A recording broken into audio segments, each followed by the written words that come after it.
Le médecin examina l'échographie de la femme du millionnaire et lui conseilla de divorcer sur le champ. Ce qui suivit laissa tout le monde sous le choc. Bonjour, ma belle famille. Que le Tout-Puissant inonde vos cœurs de paix, de bénédiction et d'une joie infinie. Chaque histoire que je crée n'est pas simplement un conte.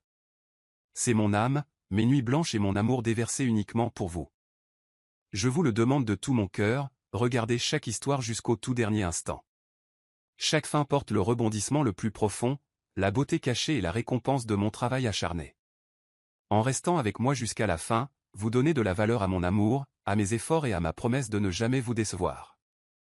Si votre cœur est sincère, commentez « présent ». Si votre loyauté est réelle, commentez « je suis avec Monsieur Peter ». Et à ma nouvelle famille, si jamais vous doutez de moi, demandez aux anciens.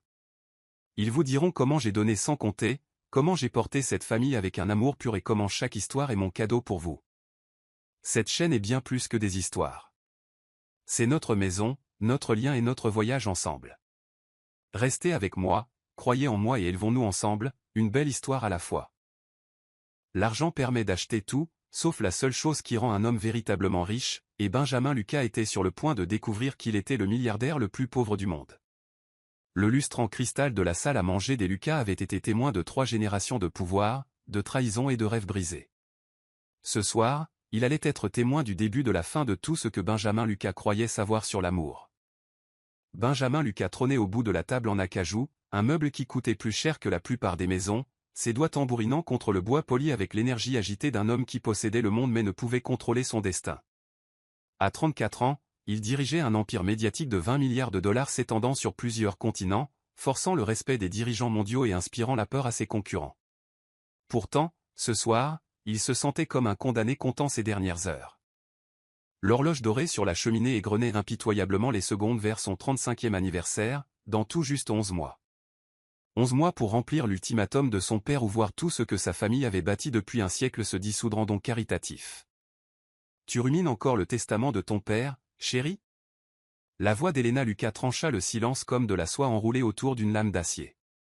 La belle-mère de Benjamin fit son entrée, vêtue d'une robe cramoisie qui complétait à merveille son sourire de prédateur. À 45 ans, Helena possédait une beauté née de chirurgie coûteuse et d'une ambition impitoyable qui avait capturé le cœur et la fortune de son père de 70 ans. La mâchoire de Benjamin se contracta. Je pense à ma femme. Ah oui, la douce Daisy. Les doigts manucurés d'Helena effleurèrent un vase Ming inestimable tandis qu'elle parlait, le ton dégoulinant d'une fausse sympathie. 3 ans de mariage et toujours pas de petit Lucas courant dans ses couloirs.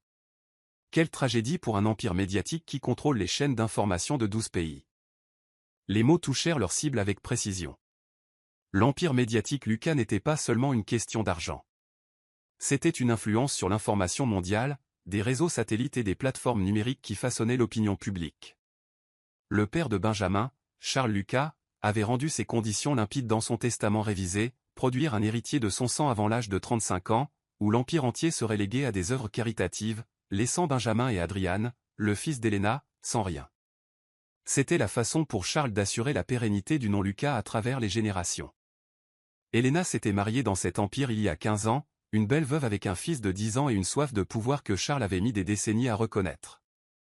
Elle avait étudié la famille Lucas comme une érudite, apprenant leurs faiblesses, leurs antécédents médicaux, leurs peurs les plus profondes concernant l'héritage et la lignée. Daisy et moi essayons, dit Benjamin doucement, détestant la note défensive dans sa voix. Essayez. Helena savoura le mot comme un vin fin. Un choix de mots si intéressant. Certaines femmes, Benjamin, ne sont tout simplement pas faites pour porter des enfants. Peut-être est-il temps d'envisager des alternatives. Avant que Benjamin ne puisse répondre, le claquement de talons sur le marbre annonça une autre arrivée. Adrian Lucas, le fils de 28 ans d'Helena issu de son premier mariage, entra avec l'arrogance décontractée de quelqu'un qui croyait que le monde lui devait tout. Bien qu'il n'ait aucun lien de sang avec Benjamin, Adrian avait été élevé comme un Lucas depuis l'âge de 10 ans et possédait l'intelligence vive de leur père adoptif ainsi que la manipulation astucieuse de sa mère. Mon frère. La voix d'Adrian retentit avec une fausse chaleur alors qu'il étreignait Benjamin. Je disais justement à mère combien je suis désolé pour toi et Daisy, la pression que vous devez subir. C'est suffisant pour détruire n'importe quel mariage. Benjamin étudia le visage de son demi-frère, cherchant de la sincérité et ne trouvant que du calcul. Daisy et moi allons bien. Bien sûr que vous allez bien, acquiesça Adrian trop rapidement. Mais tu sais ce qu'on dit sur le stress et la fertilité. Peut-être devriez-vous envisager de voir un spécialiste. Je connais un excellent médecin qui. Nous avons des médecins. Elena et Adrian échangèrent un regard si bref que n'importe qui d'autre l'aurait manqué, mais Benjamin avait grandi dans une maison où les regards pouvaient tuer des réputations et où le silence pouvait hurler des secrets. Il avait appris à lire le langage tacite des ambitions de sa famille. « Où est Daisy ce soir » demanda Elena, s'installant dans son fauteuil avec une grâce féline.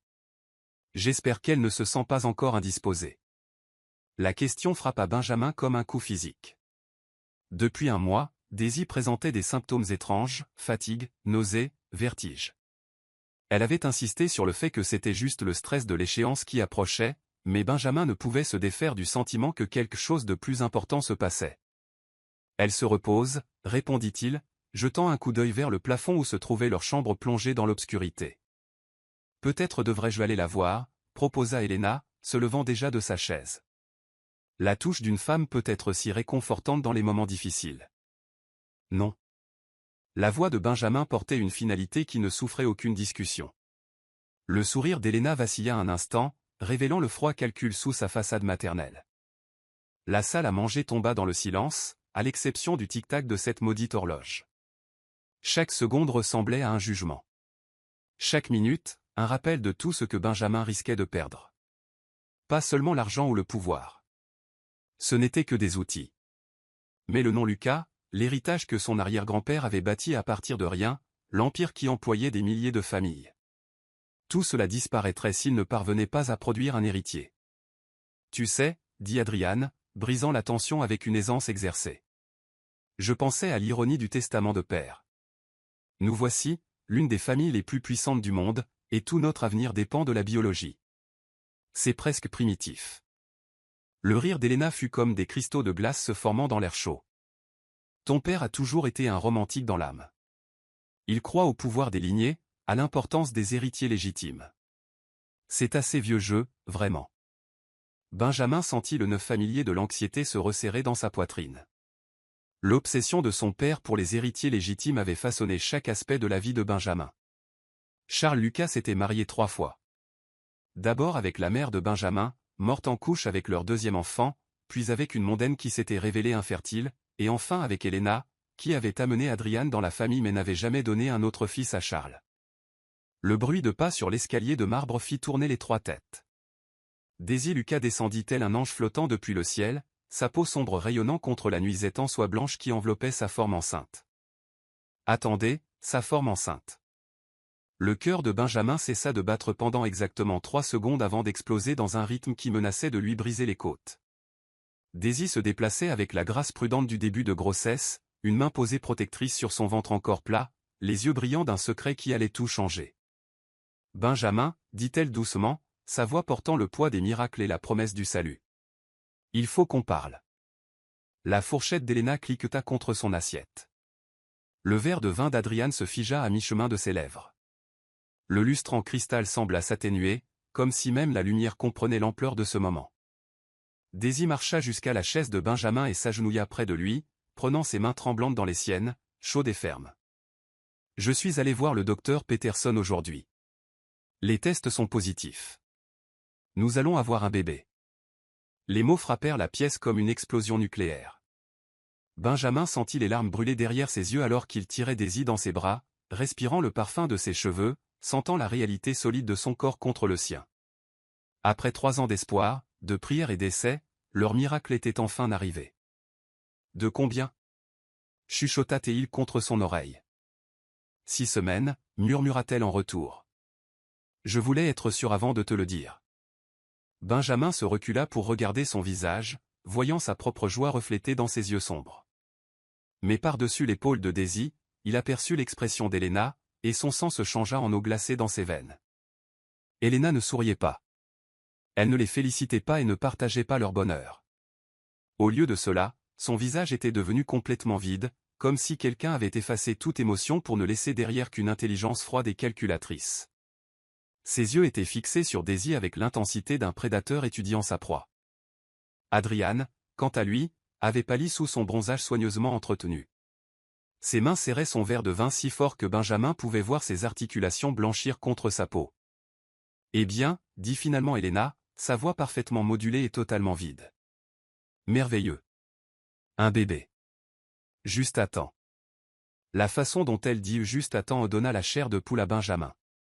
Il y avait quelque chose dans son ton, quelque chose qui suggérait qu'elle trouvait le timing suspect plutôt que miraculeux. Nous devrions fêter ça, ajouta Adrian, mais son sourire semblait avoir été sculpté dans du bois. Cela mérite du champagne, bien que Daisy ne puisse pas boire maintenant, n'est-ce pas? Daisy se pressa davantage contre Benjamin, et il réalisa qu'elle tremblait légèrement. Ses instincts protecteurs s'enflammèrent alors qu'il se levait, gardant un bras autour de sa femme. « Nous allons nous coucher », annonça-t-il. « Daisy a besoin de repos. » Bien sûr, ronronna Helena. Le repos est si important pendant la grossesse, surtout durant le premier trimestre où les choses peuvent être si incertaines. La menace était subtile mais indéniable. Benjamin sentit la respiration saccadée de Daisy et sut qu'elle l'avait entendu aussi. Alors qu'ils montaient les escaliers ensemble, l'esprit de Benjamin s'emballa avec des possibilités et des dangers qu'il n'avait jamais envisagés auparavant. La réaction de sa famille à la grossesse avait révélé quelque chose de plus sombre que la déception. Elle avait révélé la peur. Helena et Adrian n'étaient pas seulement inquiets de perdre leur place dans la dynastie Lucas, ils en étaient terrifiés. Et les gens terrifiés que Benjamin connaissait après des années de guerre commerciale étaient capables de tout. Derrière eux, le lustre en cristal continuait de projeter sa lumière sur la salle à manger où Helena et Adrian étaient assis dans un silence parfait. Leurs visages étaient des masques de haine civilisée. Le jeu avait commencé, et Daisy belle, innocente, Daisy enceinte ne savait même pas qu'elle était déjà une cible. Chapitre 2, la langue empoisonnée. Les mensonges les plus dangereux sont ceux enveloppés dans l'autorité médicale et livrés par quelqu'un en qui vous avez confiance depuis toujours. Le docteur Robert Morrison avait mis au monde 3 générations de bébés Lucas, assisté à leur premier souffle et guidé leur famille à travers chaque crise médicale pendant 30 ans. Les murs de son bureau affichaient des photographies d'enfants Lucas qu'il avait fait naître, des faire-part de naissance, des invitations de mariage et des cartes de remerciements couvrant une vie entière dévouée à la santé et au bonheur d'une seule famille. Ce qui rendit son appel téléphonique à Benjamin, 3 jours après l'annonce de Daisy, dévastateur. « Benjamin, j'ai besoin de vous dans mon bureau immédiatement. » La voix du docteur Morrison portait une urgence qui envoya de la glace dans les veines de Benjamin. « Seul, n'amenez pas Daisy. Ce que je dois vous dire. Cela change tout. » Benjamin resta assis dans le parking devant le cabinet médical de Morrison pendant 10 minutes, fixant la façade familière en briques où il avait reçu d'innombrables vaccins enfants, où il avait été soigné pour des os brisés lors d'accidents de polo, où il était venu pour son examen prénuptial il y a 3 ans. Ce bâtiment détenait l'histoire de sa santé, l'héritage génétique de sa famille, leurs secrets médicaux. La salle d'attente semblait différente aujourd'hui. Les murs jaunes joyeux paraissaient maladifs, les jouets d'enfants éparpillés sur le tapis semblaient abandonnés, et le sourire de la réceptionniste semblait forcé. Les mains de Benjamin tremblaient alors qu'il signait le registre, sa signature à peine lisible sur le porte-bloc familier. « Monsieur Lucas ?» Le docteur Morrison apparut dans l'embrasure de la porte, son attitude habituellement chaleureuse remplacée par quelque chose que Benjamin n'avait jamais vu auparavant, de la pitié mêlée à une inquiétude professionnelle. « S'il vous plaît, entrez. » La salle d'examen sentait l'antiseptique et la peur. Le docteur Morrison ferma la porte avec une attention inhabituelle, vérifia qu'elle était verrouillée et tira les stores avant de se tourner vers Benjamin. Ses mains usées tenaient un épais dossier beige qui semblait peser 1 tonne. « Benjamin, ce que je vais vous dire sera la chose la plus difficile que vous ayez jamais entendue. J'ai lutté pour savoir si je devais partager cette information, mais en tant que médecin de famille, en tant que personne qui vous a vu grandir d'un garçon à un homme, je ne peux pas vous laisser vivre dans le mensonge. » La bouche de Benjamin devint sèche. « De quoi parlez-vous ? » Le docteur Morrison ouvrit le dossier et étala son contenu sur son bureau comme des preuves dans un procès pour meurtre. Des tableaux génétiques, des dossiers médicaux, des rapports de laboratoire et des photographies qui n'avaient aucun sens immédiat, mais qui irradiaient d'autorité et de certitude scientifique. « La grossesse de votre femme, » commença le docteur Morrison, sa voix lourde d'une vérité réticente. « J'ai analysé les premières analyses sanguines, en les comparant à l'histoire génétique complète de votre famille que nous maintenons depuis des décennies. Benjamin, les marqueurs dans l'ADN de cet enfant. Ils sont impossibles. Ce que Benjamin ignorait, c'était que les dettes de jeu du docteur Morrison avaient atteint un demi-million de dollars, et qu'Elena les avait discrètement remboursées 3 mois plus tôt. Le médecin qui avait mis Benjamin au monde, qui avait soigné ses blessures d'enfance et guidé sa famille à travers les crises médicales, avait été acheté par l'argent et le désespoir. Impossible comment? La voix de Benjamin sortit comme un murmure. Le docteur Morrison pointa un tableau complexe rempli de séquences génétiques qui ressemblaient à une langue étrangère. La famille Lucas possède des traits génétiques très spécifiques qui ont été documentés sur 4 générations. Votre arrière-grand-père, votre grand-père, votre père, vous. Vous portez tous ces marqueurs distinctifs. Ils sont comme une empreinte digitale génétique aussi unique que votre nom de famille. Benjamin se pencha en avant, essayant de donner un sens au jargon scientifique. Et cet enfant ne porte pas ces marqueurs. Plus important encore, il porte des séquences génétiques qui sont absolument incompatibles avec votre ADN. Benjamin, d'après ces résultats, vous ne pouvez pas être le père biologique du bébé de votre femme. Les mots frappèrent Benjamin comme un coup de poing. La pièce bascula sur le côté, et il agrippa les accoudoirs de sa chaise pour ne pas tomber. C'est impossible. Daisy ne ferait pas. Je suis désolé, fils. L'utilisation par le docteur Morrison de ce terme familial fut comme du sel sur une plaie vive. J'ai triple vérifié ces résultats. Je les ai comparés à votre profil génétique depuis votre naissance, vos dossiers médicaux d'enfance, même votre récent examen physique. La science est formelle. Benjamin fixa les papiers étalés devant lui, voyant son monde entier s'effondrer en points de données insignifiants et en impossibilités statistiques. Il doit y avoir une erreur. Les laboratoires font des erreurs tout le temps. J'ai pensé la même chose, admit le docteur Morrison. Alors j'ai envoyé des échantillons à 3 laboratoires différents, Johns Hopkins, la clinique Mayo et Stanford. Tous sont revenus avec des résultats identiques. Je crains qu'il n'y ait aucune erreur. Le silence s'étira entre eux comme un gouffre. L'esprit de Benjamin parcourut les 6 dernières semaines, analysant chaque interaction avec Daisy, chaque moment partagé, cherchant des signes qu'il aurait manqués. Avait-elle agi différemment? Y avait-il des mensonges cachés derrière ses sourires amoureux?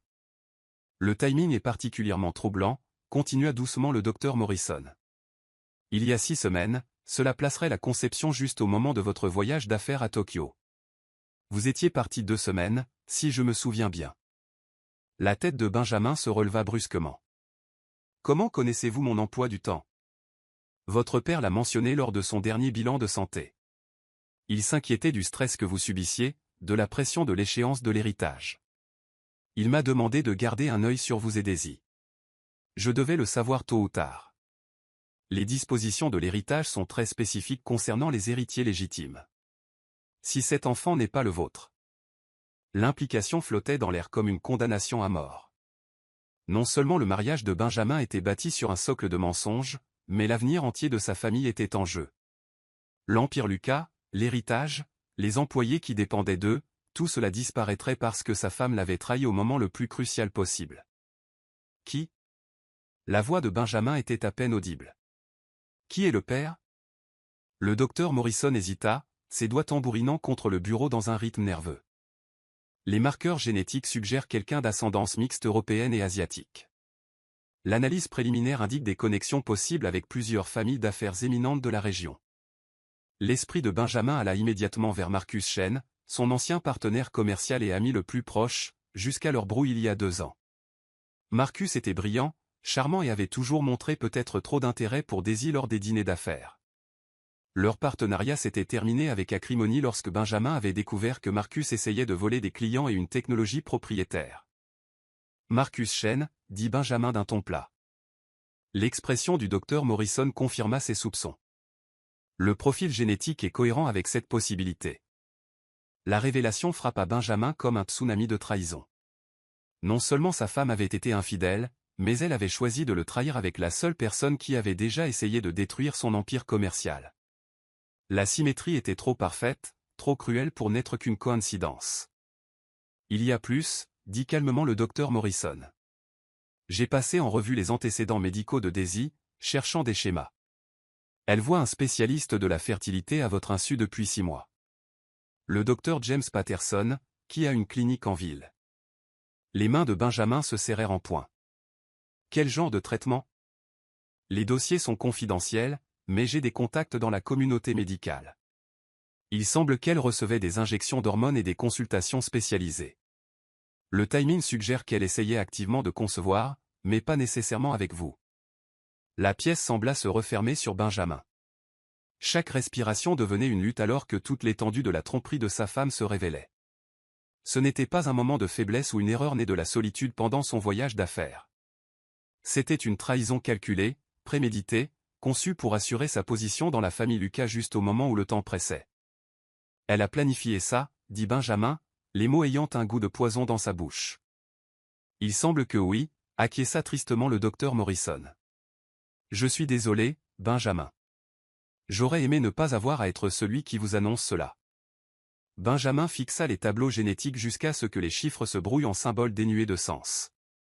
3 ans de mariage, 3 ans à partager des rêves sur leurs futurs enfants, 3 ans à croire en un amour qui n'avait apparemment été rien d'autre qu'une performance élaborée.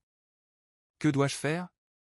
La question s'échappa avant que Benjamin ne puisse l'arrêter, le faisant paraître comme l'enfant perdu qu'il se sentait soudainement être. Le docteur Morrison rassembla les papiers dans leur dossier avec une douce efficacité.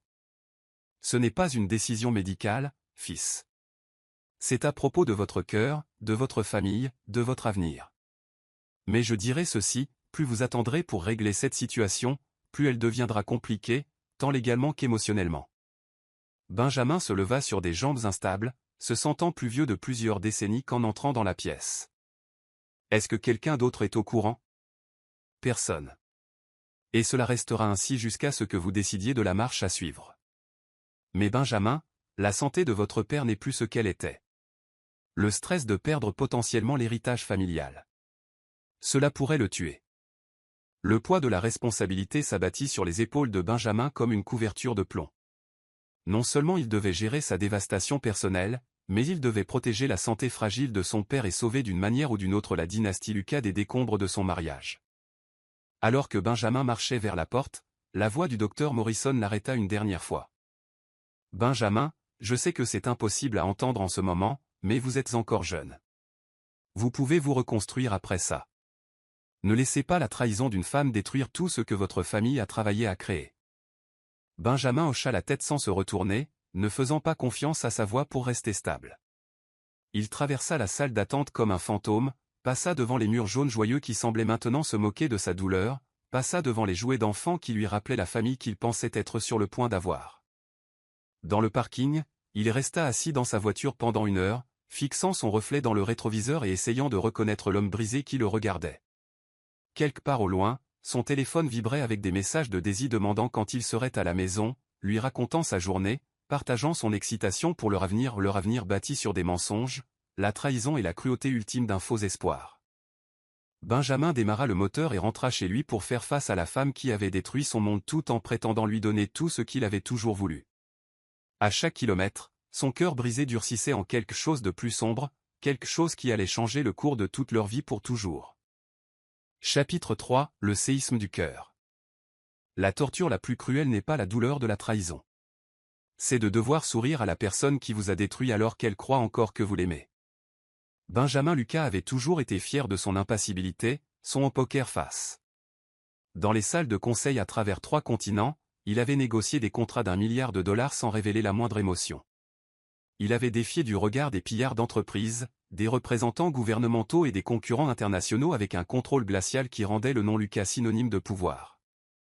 Mais assis en face de sa femme au petit déjeuner, 3 jours après la révélation du docteur Morrison, la regardant rayonner de grossesse et de joie innocente, Benjamin découvrit que des années de discipline émotionnelle ne valaient rien lorsque votre cœur était systématiquement détruit par la personne que vous aimiez le plus.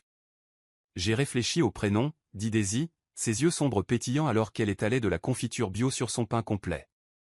Pour un garçon, peut-être Charles, d'après ton père, et pour une fille. Elle s'interrompit, sa main dérivant inconsciemment vers son ventre encore plat. Quel était le prénom de ta mère déjà? Élisabeth. Le mot sortit comme du verre brisé. Le sourire de Daisy aurait pu alimenter toute la ville en électricité. Élisabeth Lucas. C'est magnifique. Elle aurait été si heureuse d'avoir une petite fille. Le café de Benjamin avait un goût de cendre dans sa bouche. Sa mère était morte en donnant naissance à sa sœur mort-née quand Benjamin avait 7 ans. La tragédie avait façonné l'obsession de son père pour les héritiers légitimes et la continuation de la lignée Lucas. Maintenant, 27 ans plus tard, sa femme prévoyait de donner à l'enfant d'un autre homme le nom de la femme dont la mort avait créé la crise d'héritage que cette grossesse était censée résoudre. L'ironie était si cruelle qu'elle en était presque artistique. Benjamin? La voix de Daisy portait une note d'inquiétude. Tu sembles distant ce matin. Est-ce que tu te sens bien? Il se força à la regarder vraiment, cherchant des signes de tromperie sur le visage qu'il avait mémorisé au cours de 3 ans de mariage. Sa peau avait cette qualité lumineuse qu'apporte souvent le début de grossesse. Ses cheveux étaient plus doux et plus brillants que jamais. Et ses yeux ne contenaient rien d'autre que de l'amour et de l'excitation pour leur avenir. Soit elle était l'actrice la plus accomplie au monde, soit elle croyait sincèrement que l'enfant qu'elle portait était le sien. « Je vais bien », ment-il. Les mots semblaient étrangers sur sa langue. « Je pense juste au travail. »« Tu travailles trop. » Daisy tendit la main à travers la table pour couvrir la sienne, et Benjamin dut réprimer l'envie de se retirer. Son toucher, autrefois source de réconfort et de désir, ressemblait maintenant à une marque au fer rouge le désignant comme un imbécile. Peut-être est-il temps de commencer à déléguer davantage. Nous allons avoir un bébé à qui penser maintenant. Un bébé. La mâchoire de Benjamin se serra involontairement. Le bébé de qui? Depuis combien de temps planifiait-elle cette supercherie? Est-ce que Marcus Chen s'était moqué de lui lors de ses dîners d'affaires où Benjamin avait fièrement présenté sa belle épouse? Avait-il échangé des regards secrets pendant que Benjamin discutait de projections trimestrielles et d'expansion de marché? As-tu pensé à l'annoncer à ta famille? Poursuivit Daisy, inconsciente de la tempête qui faisait rage derrière l'expression soigneusement contrôlée de Benjamin. Je sais que ton père sera aux anges. Et Helena? Eh bien, elle sera probablement soulagée que la question de l'héritage soit résolue. La mention d'Helena envoya un frisson dans le dos de Benjamin. La réaction de sa belle-mère à l'annonce de la grossesse avait été étrange, trop contrôlée, trop calculatrice. Mais maintenant, armé de la connaissance de la trahison de Daisy, son comportement prenait tout son sens. Helena était bien des choses, mais elle n'était pas stupide. Elle aurait vu clair dans la supercherie de Daisy immédiatement et réalisé que cette grossesse, plutôt que de sécuriser l'héritage Lucas, pourrait en fait le détruire entièrement. Je le dirai à père quand le moment sera venu, dit Benjamin avec précaution. Quand le moment sera venu? Daisy rit, un son comme des clochettes d'argent qui grinçaient maintenant contre les nerfs de Benjamin. Chérie, je suis enceinte de son petit enfant. Chaque moment que nous attendons est un moment volé à sa joie. Petit enfant. Le mot frappa Benjamin comme un coup physique. Charles Lucas, déjà affaibli par l'âge et le stress de perdre potentiellement l'empire familial, serait dévasté d'apprendre que son héritier tant espéré était en réalité le produit de l'adultère de sa belle-fille. Le choc pourrait littéralement le tuer. Le téléphone de Benjamin vibra avec un SMS entrant. Sans réfléchir, il jeta un coup d'œil à l'écran et vit le nom de Marcus Chen. Son sang se changea en glace en lisant le message. J'ai appris qu'il faut te féliciter. J'espère que vous êtes heureux tous les deux. On devrait se voir bientôt. Le timing était trop parfait pour être une coïncidence. Marcus n'avait pas contacté Benjamin depuis plus d'1 an, pas depuis que leur relation d'affaires s'était terminée par des accusations mutuelles et des menaces de procès. Maintenant, quelques jours seulement après l'annonce de la grossesse de Daisy, il était soudainement intéressé par le renouvellement de leur amitié. « Qui t'envoie un texto ?» demanda Daisy innocemment, mais Benjamin perçut la légère tension dans sa voix. « Personne d'important. » Benjamin glissa le téléphone dans sa poche, son esprit s'emballant. Marcus savait-il pour la grossesse? Daisy le lui avait-elle dit? Était-il toujours en contact malgré ses prétentions de fidélité? Les questions se multipliaient comme des cellules cancéreuses, chacune plus dévastatrice que la précédente. Benjamin avait l'impression de se noyer dans un océan de tromperies, cherchant désespérément la moindre parcelle de vérité. « Je dois y aller », dit-il brusquement, se levant de table. « Mais tu as à peine touché ton petit déjeuner. » Le front de Daisy se plissa d'inquiétude. « Benjamin, tu m'inquiètes vraiment. Tu agis bizarrement depuis que je t'ai parlé du bébé. N'es-tu pas heureux? » Heureux? La question était si absurde qu'elle en était presque drôle. Benjamin regardait son monde entier s'effondrer pendant que la femme responsable était assise en face de lui, planifiant des noms de bébés et discutant des couleurs de la chambre d'enfant. Il était censé être extatique de devenir père, mais au lieu de cela, il avait l'impression d'assister à ses propres funérailles. « Je suis heureux », mentit-il encore, se penchant pour embrasser son front dans un geste qui ressemblait à une trahison envers lui-même. « Je suis juste submergé. C'est un grand changement. » Le sourire de Daisy revint, radieux et confiant. « Je sais, j'ai peur aussi, mais on trouvera une solution ensemble, n'est-ce pas? Comme on le fait toujours. » Ensemble. Le mot n'avait plus aucun sens. Ils n'étaient pas partenaires dans ce voyage. Benjamin était la victime involontaire d'une supercherie élaborée, et Daisy était soit une manipulatrice experte, soit une femme portant l'enfant d'un autre homme tout en croyant sincèrement qu'il appartenait à son mari. Il ne savait pas quelle possibilité était la pire. Au bureau, Benjamin se jeta dans le travail avec une intensité désespérée, essayant de se perdre dans des documents de fusion et des stratégies d'acquisition, mais chaque coup de téléphone lui rappelait la voix de Marcus Chen. Chaque signature de mail lui faisait penser aux marqueurs génétiques et aux séquences d'ADN, et chaque mention d'entreprise familiale renvoyait son esprit en spirale vers l'héritage qui pourrait maintenant être perdu à jamais. Son assistant frappa à sa porte vers midi, interrompant ses ruminations. « Monsieur Lucas, le docteur Morrison est ici pour vous voir. Il dit que c'est urgent. » L'estomac de Benjamin se noua. Le docteur Morrison avait-il découvert quelque chose de nouveau, plus de preuves de la trahison de Daisy? Il fit signe au médecin d'entrer, notant l'expression sombre sur le visage de l'homme plus âgé. « Benjamin, je suis désolé de vous déranger au travail, mais quelque chose a été porté à mon attention et j'ai senti que vous deviez le savoir immédiatement. » Le docteur Morrison ferma la porte du bureau derrière lui et s'approcha du bureau de Benjamin avec les pas prudents d'un homme livrant une condamnation à mort. « Quoi encore » demanda Benjamin, pas sûr de pouvoir supporter d'autres révélations. « J'ai reçu un appel ce matin du docteur James Patterson, le spécialiste de la fertilité que votre femme a consulté.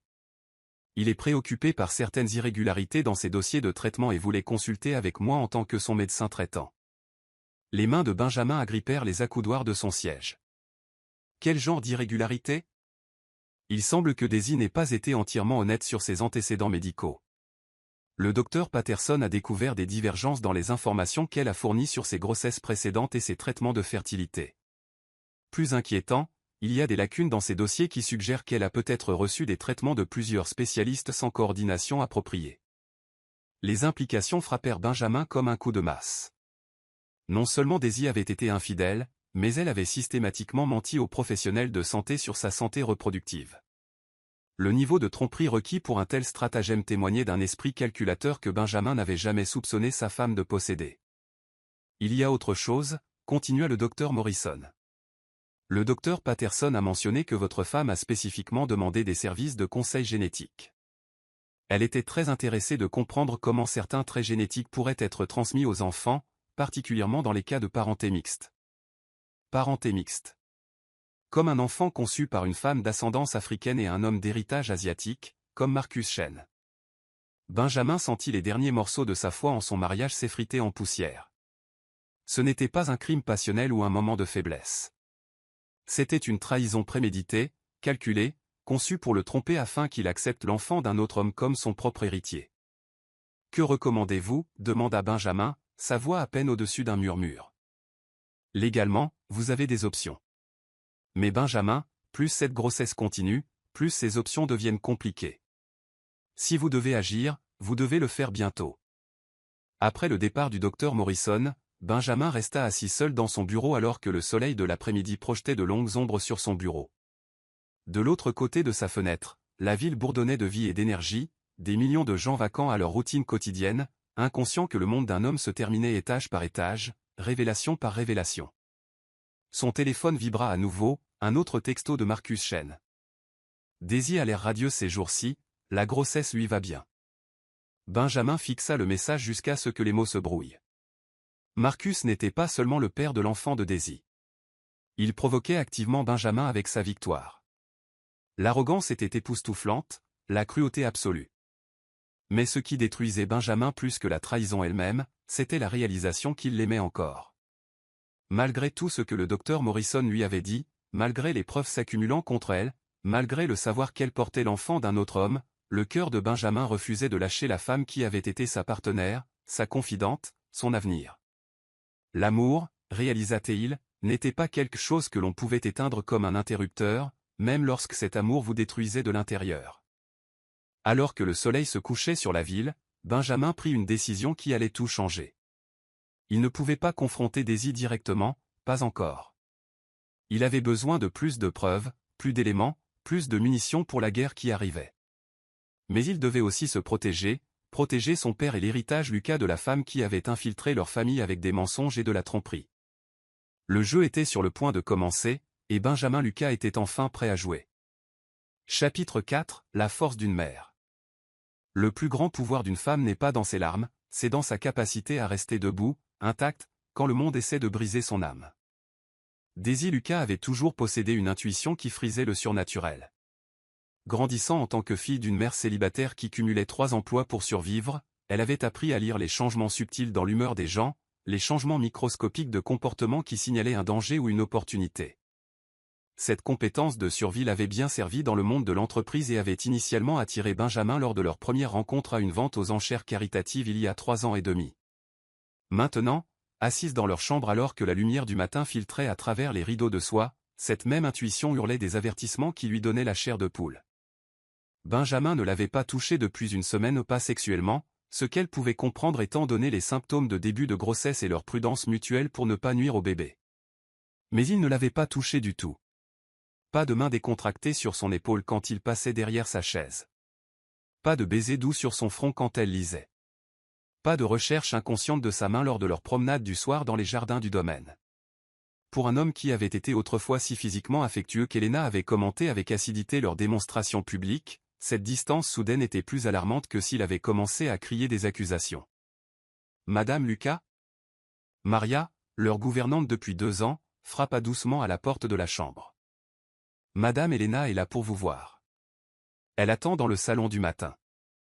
La main de Daisy se déplaça instinctivement vers son estomac, un geste protecteur qui était devenu une seconde nature depuis qu'elle avait appris sa grossesse. Les visites d'Helena n'étaient jamais des visites sociales décontractées. La femme opérait avec la précision d'un maître d'échecs, chaque mouvement calculé pour obtenir un avantage maximal. « Dites-lui que je descends dans quelques minutes », répondit Daisy. Elle passa ces minutes à étudier son reflet dans le miroir en pied qui avait appartenu à la mère de Benjamin. À 8 semaines de grossesse, les changements étaient encore subtils, une plénitude de ses seins, un léger adoucissement autour de sa taille, une qualité lumineuse de sa peau qui semblait briller de l'intérieur. Mais c'étaient ses yeux qui montraient la plus grande transformation. Il y avait là une protection féroce maintenant, une force maternelle qui la surprenait elle-même. Le salon du matin était l'espace préféré d'Helena pour les conversations importantes, assez lumineux pour lire clairement les expressions faciales, mais positionné de manière à ce que quiconque assis en face d'elle soit à contre-jour par rapport aux fenêtres, rendant ses propres émotions plus difficiles à discerner. Helena était assise comme une reine tenant sa cour, portant un tailleur bleu poudré qui coûtait probablement plus cher que la plupart des voitures et des bijoux qui auraient pu financer le budget éducation d'un petit pays. Son sourire était parfait, chaleureux et absolument prédateur. « Daisy chérie, tu es ravissante, la grossesse te réussit certainement. » La voix d'Helena portait le ton mielleux qu'elle utilisait pour livrer ses observations les plus venimeuses. « Merci. » Daisy s'installa dans le fauteuil face à sa belle-mère, notant comment les yeux d'Helena tombèrent immédiatement sur son ventre avec une évaluation calculatrice. « Je voulais te parler de l'annonce du bébé, » continua Helena doucement. « Charles est tellement excité à l'idée de devenir grand-père, mais sa santé a été fragile ces derniers temps. Je pense que nous devons être très prudents sur la façon dont nous gérons cette situation. » Les instincts maternels de Daisy s'enflammèrent. « Que voulez-vous dire par gérer cette situation ?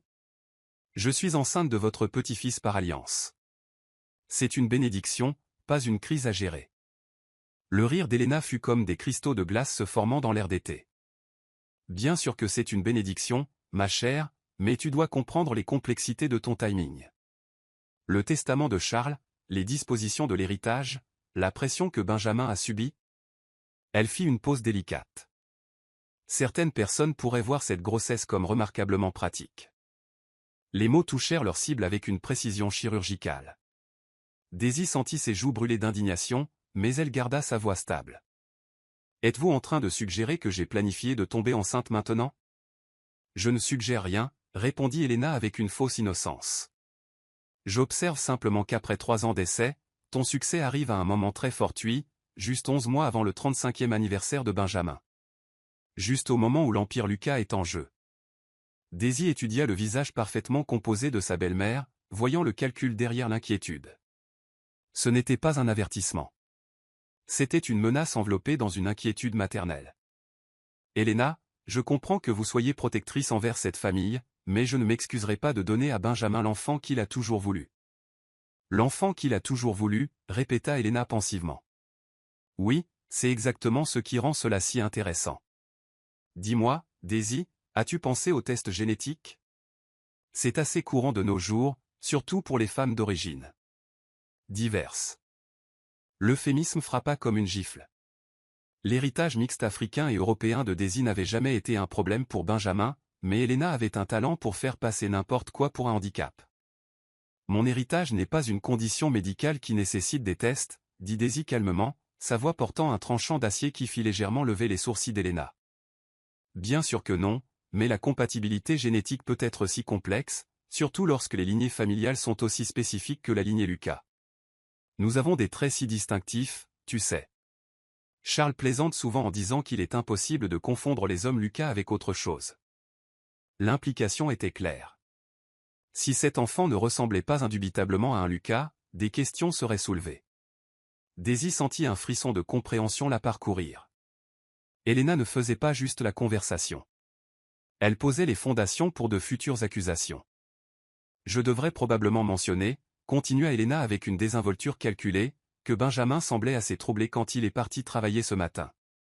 Il a été sous un tel stress dernièrement. L'échéance de l'héritage, la pression de produire un héritier, les défis dans ses relations d'affaires. Quel défi, demanda Daisy, bien qu'elle soupçonnât où cela menait. Oh, tu es sûrement au courant de sa brouille avec Marcus Chen. Quel dommage. Ils étaient des amis si proches jusqu'à ce que Marcus essaie de voler les clients de Benjamin. Benjamin a été dévasté par la trahison.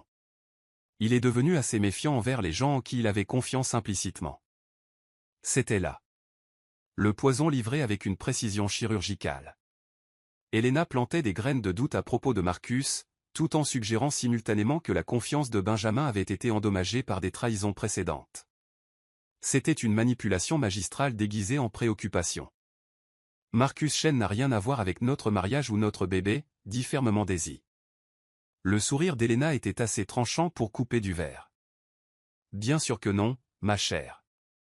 Je note simplement que Benjamin a déjà été blessé par des gens en qui il avait confiance. Cela l'a rendu prudent, surtout maintenant, quand tant de choses dépendent de la loyauté familiale. La conversation continua encore 20 minutes, avec Helena délivrant des avertissements soigneusement élaborés point déguisés en conseils. Elle mentionna l'importance de prendre des vitamines prénatales provenant de sources réputées, suggéra que Daisy devrait peut-être limiter ses activités extérieures durant ce premier trimestre délicat, et recommanda plusieurs spécialistes qui comprenaient les besoins uniques des grossesses au sein de la famille Lucas. Chaque suggestion était raisonnable en apparence, mais portait un sous-entendu de contrôle et de surveillance. Helena construisait une cage autour de Daisy si subtilement que quiconque écoutait n'aurait entendu qu'une belle-mère inquiète offrant son soutien. Après le départ d'Helena, Daisy resta assise un long moment dans le petit salon, assimilant la conversation et ses implications.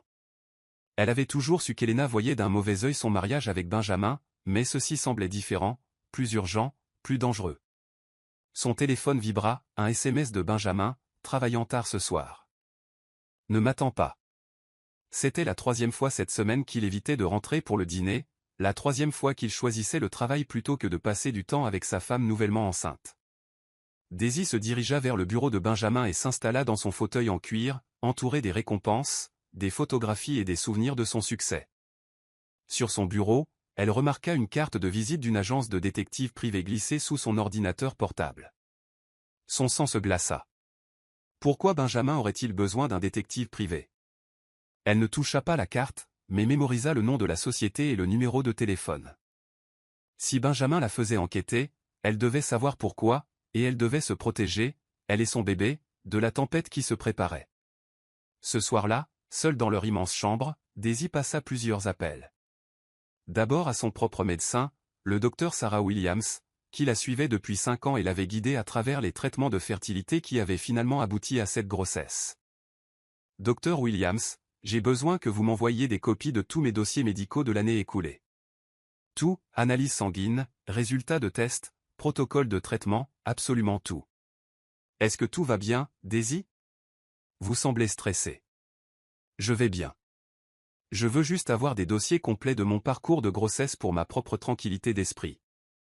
Son deuxième appel fut pour sa meilleure amie et ancienne camarade de chambre à l'université, Jessica, qui travaillait comme avocate en droit de la famille à Philadelphie. Jess, j'ai besoin d'un conseil juridique. Hypothétiquement, si quelqu'un voulait contester la paternité d'un enfant, de quoi aurait-il besoin pour prouver son cas? Daisy, qu'est-ce qu'il se passe? Benjamin et toi avez des problèmes? Réponds juste à la question. S'il te plaît.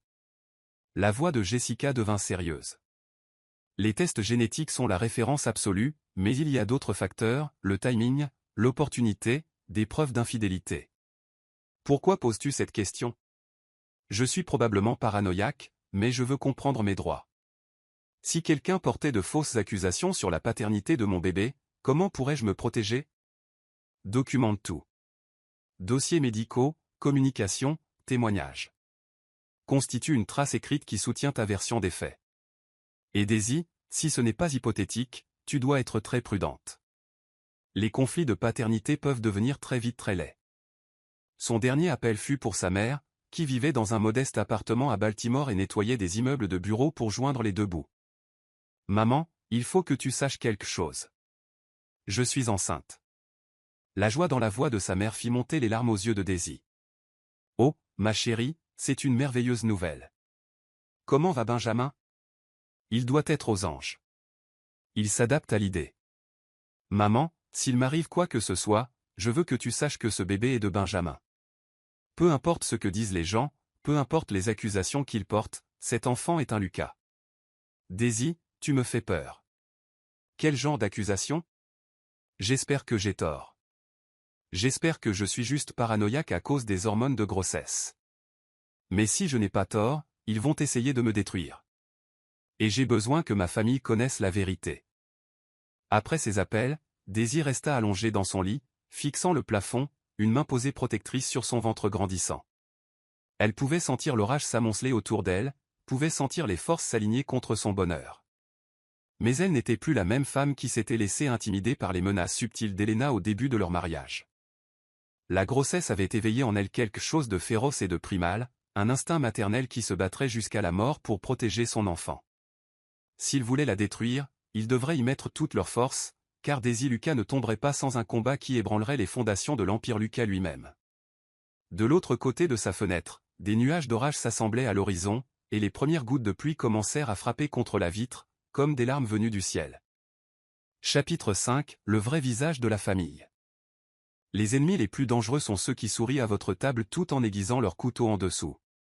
Charles Lucas avait bâti son empire sur sa capacité à lire dans l'âme des gens à travers leurs yeux. À 70 ans, malgré le tremblement de ses mains et la bonbonne d'oxygène qui le suivait comme une ombre mécanique, son esprit restait assez vif pour trancher la tromperie comme une lame à travers la soie, ce qui rendit son appel téléphonique à Benjamin, par un gris jeudi matin, dévastateur. « Fils, nous devons parler. Dans mon bureau. Maintenant. » Benjamin trouva son père derrière le bureau massif en chêne qui avait appartenu à 4 générations de patriarches Lucas, entouré de documents juridiques qui semblaient menaçants dans la faible lumière filtrant à travers les lourds rideaux. Le visage de Charles portait le poids d'un homme qui avait découvert quelque chose menaçant tout ce qu'il avait passé une vie à construire. « Assieds-toi, Benjamin. » La voix de Charles portait l'autorité de quelqu'un habitué à être obéi sans question. « Le docteur Morrison m'a rendu visite hier. » Le sang de Benjamin se changea en glace. « Père, je peux expliquer. » « Expliquer quoi? » Que ma belle-fille ment à cette famille depuis des mois. Que le petit-fils que je célèbre n'est peut-être même pas de mon sang, que l'héritier pour lequel je prie ne pourrait être rien de plus qu'une tromperie élaborée. Les mots frappèrent Benjamin comme des coups physiques. Le visage de son père était devenu gris d'épuisement et de trahison, lui faisant paraître chacun de ses 70 ans. Le docteur Morrison m'a montré l'analyse génétique, poursuivit Charles, sa voix devenant plus ferme sous la colère.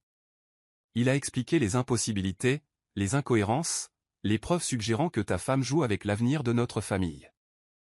Benjamin s'affaissa dans son fauteuil, sentant le poids de 3 générations de l'héritage Lucas peser sur ses épaules.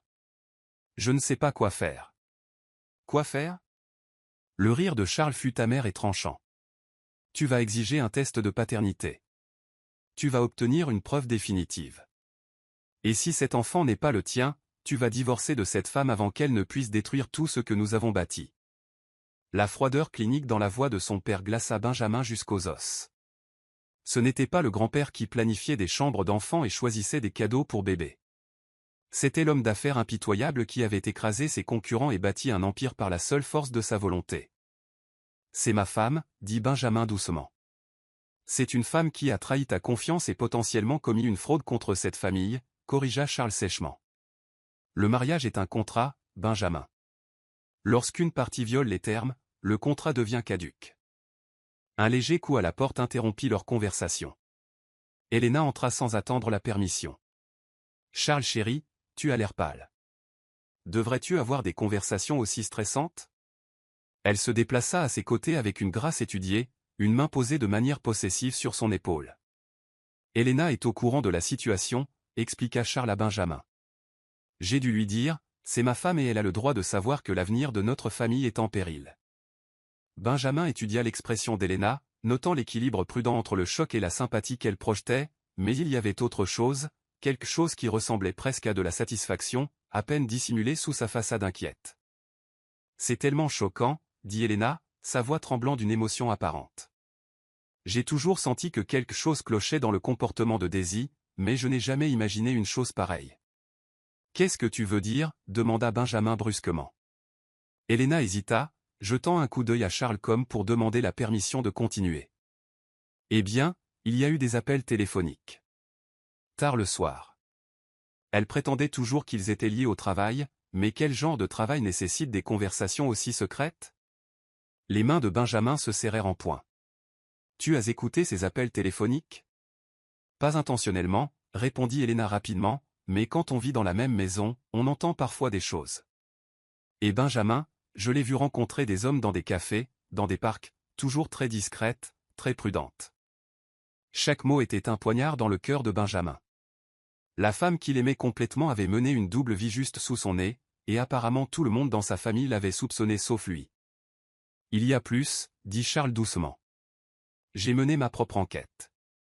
Notre relation d'affaires avec la corporation Chen s'est mal terminée, mais Marcus Chen a posé des questions sur les finances de notre famille, spécifiquement sur les dispositions d'héritage. La vision de Benjamin se brouilla de rage. Il a planifié tout ça. Il semblerait, acquiesça Charles. Le timing est trop parfait pour être une coïncidence.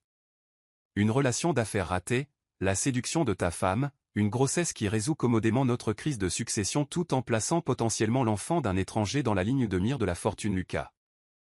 Helena se dirigea vers la fenêtre, regardant les jardins du domaine avec une tristesse apparente. Je ne cesse de penser à ce que cela fera au nom de la famille, le scandale, l'attention médiatique. Notre réputation sera détruite.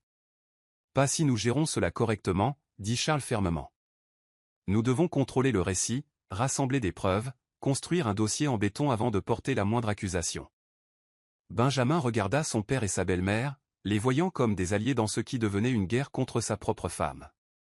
Cette réalisation aurait dû lui apporter du réconfort, mais au lieu de cela, elle le remplit d'un profond sentiment de perte. Son mariage ne faisait pas que se terminer. Il devenait un champ de bataille où l'amour serait la première victime. Et Daisy, demanda Benjamin. Et si elle était innocente? Et s'il y avait une autre explication? Charles et Helena échangèrent un regard qui en disait long sur leur scepticisme partagé. Fils, dit Charles doucement. Je comprends ta réticence à croire le pire de quelqu'un que tu aimes, mais parfois l'amour nous rend aveugles aux vérités que tout le monde voit clairement. Adrian choisit ce moment pour entrer dans le bureau, le visage grave du porteur de nouvelles dévastatrices. Je suis désolé d'interrompre, mais je pensais que vous deviez le savoir immédiatement. Adrian leva son téléphone, montrant un fil de discussion. J'ai été contacté par Marcus Chen. Il veut me rencontrer pour discuter d'intérêts mutuels concernant la situation de la famille Lucas. La pièce tomba dans le silence, à l'exception du sifflement rythmé du concentrateur d'oxygène de Charles. Benjamin sentit les derniers morceaux de sa foi en son mariage s'effriter en cendres. Il passe à l'action, dit Charles doucement. Cela confirme tout ce que nous soupçonnions. Adrian hocha gravement la tête.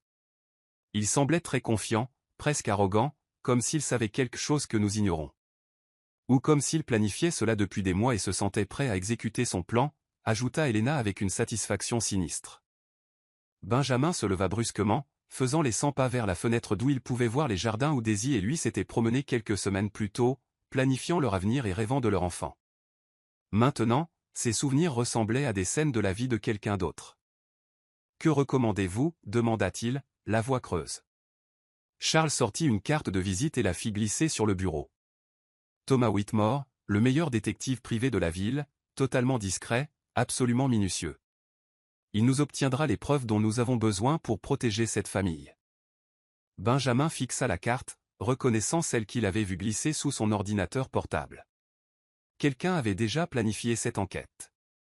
Depuis combien de temps travaille-t-il pour nous ? Demanda Benjamin calmement. Juste quelques jours, admit Charles. Je voulais vérifier les inquiétudes du docteur Morrison avant de t'impliquer. Whitmore a déjà découvert des informations troublantes. Helena retourna aux côtés de Charles, sa main trouvant à nouveau son épaule dans un geste de soutien. Nous faisons cela pour te protéger, Benjamin, pour nous protéger tous. Qu'est-ce que Whitmore a trouvé ? Demanda Benjamin, bien qu'il ne fût pas sûr de vouloir connaître la réponse. Charles ouvrit un dossier manie et étala des photographies sur le bureau comme des preuves dans un procès pour meurtre. Le cœur de Benjamin s'arrêta en reconnaissant Daisy sur chaque image, parlant à un homme dans un café, étreignant quelqu'un dans un parking, entrant dans un bâtiment médical avec un compagnon qui n'était pas Benjamin. L'homme sur ces photos a été identifié comme le docteur James Patterson, un spécialiste de la fertilité, expliqua Charles cliniquement. Il traite ta femme depuis plusieurs mois à ton insu. Benjamin prit l'une des photographies, étudiant le visage de Daisy à la recherche de signes de tromperie ou de culpabilité. Au lieu de cela, il ne vit que la femme dont il était tombé amoureux, animée et heureuse, alors qu'elle parlait avec quelqu'un que l'appareil photo avait positionné pour paraître suspect. Cela pourrait être innocent, dit Benjamin faiblement.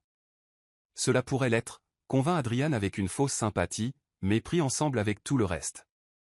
Le poids des preuves semblait écrasant, rapports médicaux, photographies, déclarations de témoins, relevés téléphoniques. Tout peignait le tableau d'une tromperie systématique que Benjamin ne pouvait expliquer par de simples vœux pieux. « J'ai besoin de réfléchir », dit finalement Benjamin. « Ne réfléchis pas trop longtemps », avertit Charles. « Chaque jour qui passe rend cette situation plus compliquée. Si tu dois agir, tu dois le faire avant que la grossesse ne soit trop avancée. » Alors que Benjamin quittait le bureau de son père, il avait l'impression de porter le poids de tout l'héritage Lucas sur ses épaules. Derrière lui, il pouvait entendre la voix d'Helena offrant réconfort et soutien à Charles, leur conversation se poursuivant à voix basse, parlant de stratégie et d'éventualité. En marchant dans les couloirs du manoir où il avait grandi, Benjamin réalisa que sa famille avait déjà pris sa décision quant à la culpabilité de Daisy. Ils avançaient avec des plans pour la détruire, et ils s'attendaient à ce qu'il rentre dans le rang. La seule question restante était de savoir si Benjamin Lucas avait encore la force de se battre pour la femme qu'il aimait, ou si les preuves contre elle avaient finalement tué les derniers vestiges de sa foi en leur mariage. Dehors, les nuages d'orage continuaient de s'amonceler, et le premier grondement de tonnerre résonna à travers le domaine, comme un avertissement de la dévastation à venir. Chapitre 6 – L'humiliation publique. Il existe deux types de destruction, celle qui se produit dans l'obscurité, et celle qui se produit sous les projecteurs pendant que 500 personnes regardent votre monde brûler.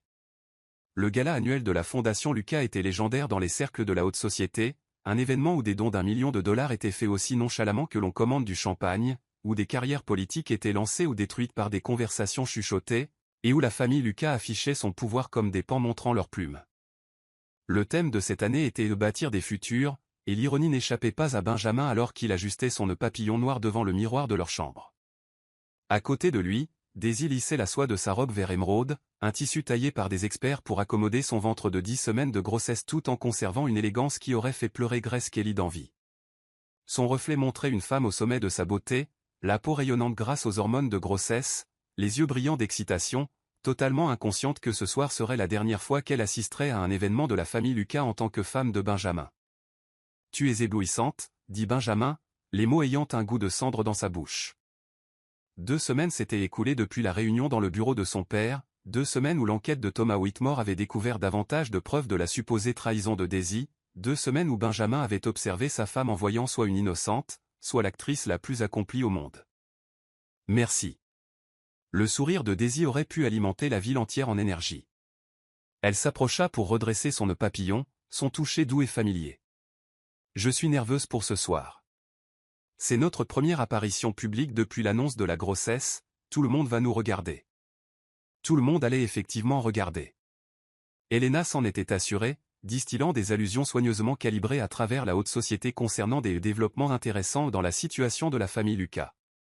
Le moulin à rumeurs tournait depuis des jours avec des spéculations sur l'héritier, l'héritage et la belle jeune épouse qui avait capturé le cœur de Benjamin. « Te sens-tu bien » demanda Benjamin, notant la légère pâleur sous son maquillage. Juste fatigué, le docteur Patterson dit que la fatigue est normale à ce stade. Elle marqua une pause, étudiant son reflet. « Benjamin, tu as semblé si distant ces derniers temps. Est-ce que tout va bien entre nous ?» La question flottait dans l'air comme une épée au-dessus de leur tête. Benjamin croisa son regard dans le miroir, cherchant une fois de plus des signes de tromperie et ne trouvant que de l'amour mêlé à une inquiétude croissante. « Tout va bien » mentit-il, les mots devenant plus faciles à chaque fois qu'il les prononçait. Juste du stress au travail. En bas, le manoir Lucas avait été transformé en un palais scintillant. Des lustres en cristal projetaient des lumières arc-en-ciel sur des murs tapissés d'œuvres d'art inestimables, tandis qu'un orchestre jouait de la musique classique qui flottait à travers des pièces remplies des personnes les plus puissantes de 3 États. Des serveurs en gants blancs portaient du champagne et des hors-d'œuvre à des invités qui contrôlaient collectivement plus de richesses que la plupart des petites nations. Charles Lucas tenait sa cour dans la salle de bal principale, sa bonbonne d'oxygène discrètement cachée derrière un paravent orné, tandis qu'il charmait donateurs et dignitaires avec l'habileté d'un homme qui avait passé 7 décennies à perfectionner l'art de l'influence. Helena glissait à travers la foule comme une reine parmi ses sujets, sa robe bleu saphir commandant l'attention, tandis qu'elle répandait des mots soigneusement choisis sur la loyauté familiale et l'importance des liens du sang. Benjamin ? Daisy. La voix appartenait à la sénatrice Patricia Walsh, une amie de longue date de la famille dont la carrière politique avait été largement financée par les dons des Lucas. Félicitations pour cette merveilleuse nouvelle. Charles doit être aux anges de devenir grand-père. Il est très excité, répondit Daisy chaleureusement, sa main se posant inconsciemment sur son ventre dans un geste devenu une seconde nature. Et le timing ne pourrait pas être plus parfait, poursuivit la sénatrice avec un sourire complice, juste avant la date butoir de l'anniversaire de Benjamin. C'est comme une fin de conte de fées. Benjamin sentit Daisy se raidir légèrement à côté de lui. Le commentaire sur le timing avait fait mouche, plantant une autre graine de doute sur la programmation opportune de la grossesse. L'amour ne suit pas les emplois du temps, dit Daisy doucement, mais Benjamin perçut la pointe défensive dans sa voix. Au fil de la soirée, des commentaires similaires vinrent d'autres invités. Chaque félicitation, apparemment innocente, portait un sous-entendu de spéculation sur le timing, la convenance et la remarquable chance du succès reproductif de la famille Lucas juste au moment où c'était le plus nécessaire. Helena avait orchestré la campagne de rumeurs avec une précision chirurgicale, ne portant jamais d'accusation directe, mais s'assurant que chaque conversation sème des questions sur les motivations de Daisy et la légitimité de la grossesse. « Monsieur Lucas ?» Thomas Whitmore apparut au coude de Benjamin comme une ombre prenant forme. Le détective privé semblait banal, taille moyenne, corpulence moyenne, visage oubliable, ce que Benjamin supposait être exactement ce qui le rendait efficace dans son travail.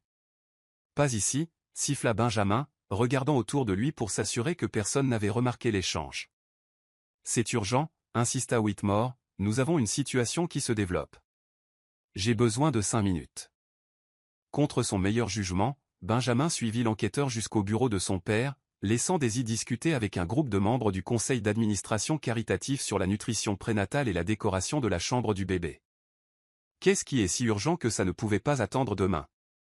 exigea Benjamin. Whitmore sortit son téléphone et montra à Benjamin une série de photos prises cet après-midi-là. « Votre femme a quitté la maison à 14 heures, prétendant avoir un rendez-vous chez le médecin. Ces photos montrent ses activités réelles. » Le cœur de Benjamin s'arrêta en étudiant les images. Daisy entrant dans un bâtiment médical du centre-ville, en ressortant 1 heure plus tard avec un homme que Benjamin ne reconnaissait pas, étreignant l'étranger dans ce qui ressemblait à un adieu intime. « Qui est-ce » demanda Benjamin, la voix à peine au-dessus d'un murmure. « Docteur Marcus Chen » répondit Whitmore. Il utilise son deuxième prénom professionnellement, mais son nom complet est Marcus James Chen, le même Marcus Chen sur lequel vous enquêtez. La révélation frappa Benjamin comme un coup physique. Marcus n'était pas seulement potentiellement le père de l'enfant de Daisy. Il était activement impliqué dans sa grossesse, assistant à ses rendez-vous médicaux, jouant un rôle qui aurait dû appartenir à Benjamin. Il y a plus, continua Whitmore implacablement. J'ai confirmé que le docteur Patterson, le spécialiste de la fertilité que voit votre femme, est en réalité le cousin de Marcus Chen. Le cabinet médical est une entreprise familiale. Benjamin sentit la pièce tourner autour de lui. La toile de tromperie était si élaborée, si soigneusement construite qu'elle témoignait de mois de planification et de coordination entre plusieurs parties. Ils travaillent tous ensemble, réalisa Benjamin à voix haute. Il semblerait. Et monsieur, il y a autre chose que vous devez savoir. L'événement de ce soir. Il prépare quelque chose. J'ai intercepté des communications suggérant qu'une sorte de confrontation est prévue pour ce soir. Avant que Benjamin ne puisse répondre, la porte du bureau s'ouvrit brutalement et Adrian se précipita à l'intérieur. Son visage était rouge d'excitation et d'une inquiétude apparente. « Benjamin, Dieu merci je t'ai trouvé, nous avons un problème, un énorme problème. » « Quoi maintenant ?» demanda Benjamin, ayant l'impression de se noyer dans un océan de trahison. « Marcus Chen est ici au gala. Daisy l'a invité. » Les mots frappèrent Benjamin comme un tsunami de rage et de trahison. Sa femme avait amené son amant à l'événement social le plus important de leur famille, affichant son aventure devant 500 invités et les personnes les plus puissantes de l'État. La voix de Benjamin sortit comme un grognement. La terrassait, il parle très intimement. Les gens commencent à remarquer. Benjamin sentit quelque chose de fondamental se briser dans sa poitrine. Tout l'amour et la confiance qui avaient survécu aux dernières semaines de preuves et de doutes se brisèrent complètement à cet instant. Sa femme n'avait pas simplement une liaison. Elle l'humiliait publiquement, détruisant sa réputation et le nom de sa famille devant tous ceux qui importaient. Il marcha vers la terrasse et comme un homme se dirigeant vers sa propre exécution, Adrian et Whitmore le suivant à une distance discrète. Plus il approchait, plus il remarquait des invités chuchotant derrière leur coupe de champagne levée, leurs yeux suivant sa progression avec l'anticipation affamée de spectateurs lors d'un combat de gladiateurs. Les portes-fenêtres donnant sur la terrasse étaient ouvertes, laissant l'air chaud du soir entrer dans la salle de bal avec le son d'une conversation intime. Benjamin sortit et les vit immédiatement, Daisy et Marcus Chen se tenaient proches l'un de l'autre près de la rambarde en marbre, la main de Daisy reposant sur le bras de Marcus tandis qu'il se penchait pour lui murmurer quelque chose à l'oreille.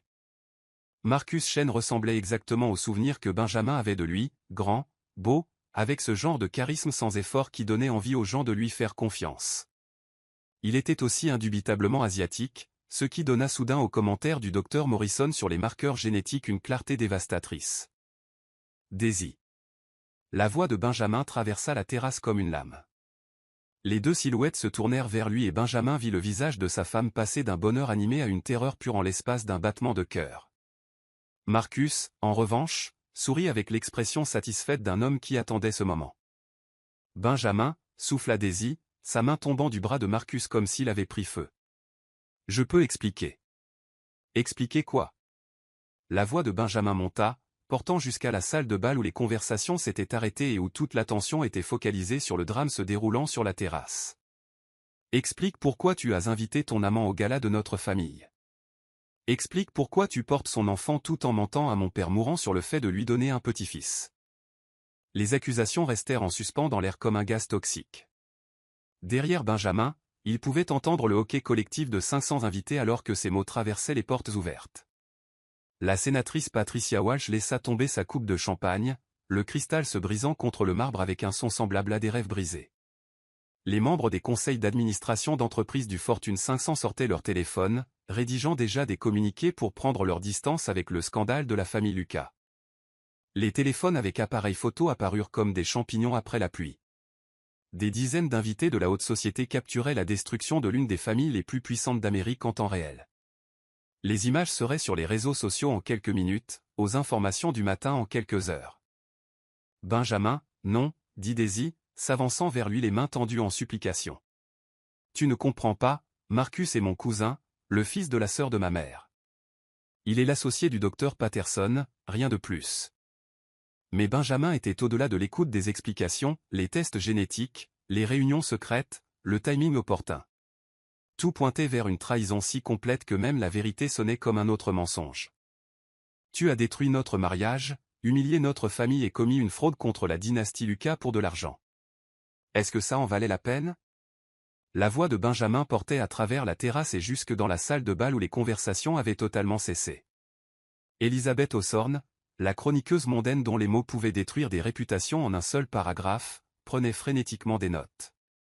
La femme du maire chuchotait frénétiquement au chef de cabinet du gouverneur. 3 ambassadeurs internationaux échangèrent des regards lourds de sens qui parlaient d'accords commerciaux annulés et de soutien retiré.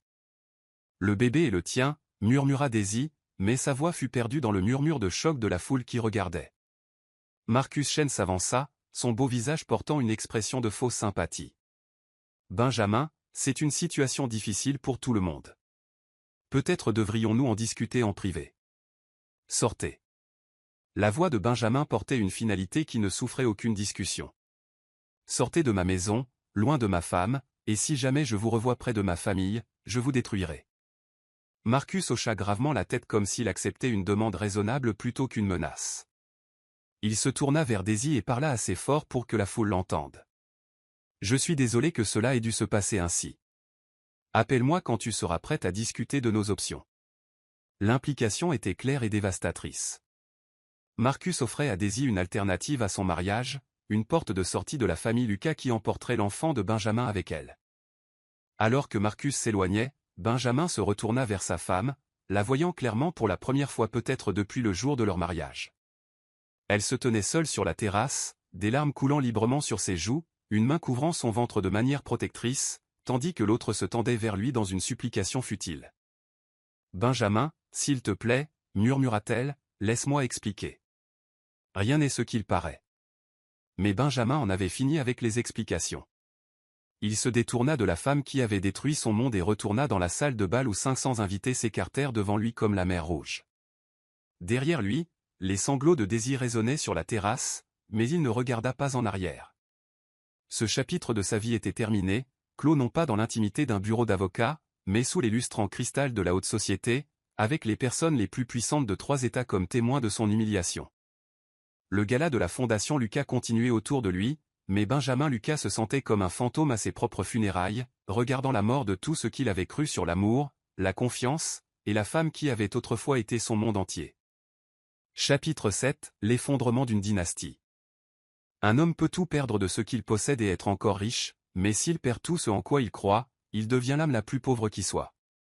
6 mois après le gala qui avait détruit son mariage, Benjamin Lucas était assis dans son bureau d'angle, au 60e étage au-dessus de la ville, regardant son empire s'effondrer un coup de téléphone à la fois. Les papiers du divorce gisaient signés sur son bureau en acajou à côté de coupures de journaux qui chroniquaient sa chute de chef d'entreprise respecté à celle d'un exemple avertissant des dangers de se marier par amour plutôt que par stratégie. « Monsieur ?» La voix de son assistante passa par l'interphone avec le ton soigneusement neutre qu'elle avait adopté depuis que le scandale avait éclaté. Le conseil demande une autre réunion d'urgence. Le cours de l'action a chuté de 12% supplémentaires pendant la nuit.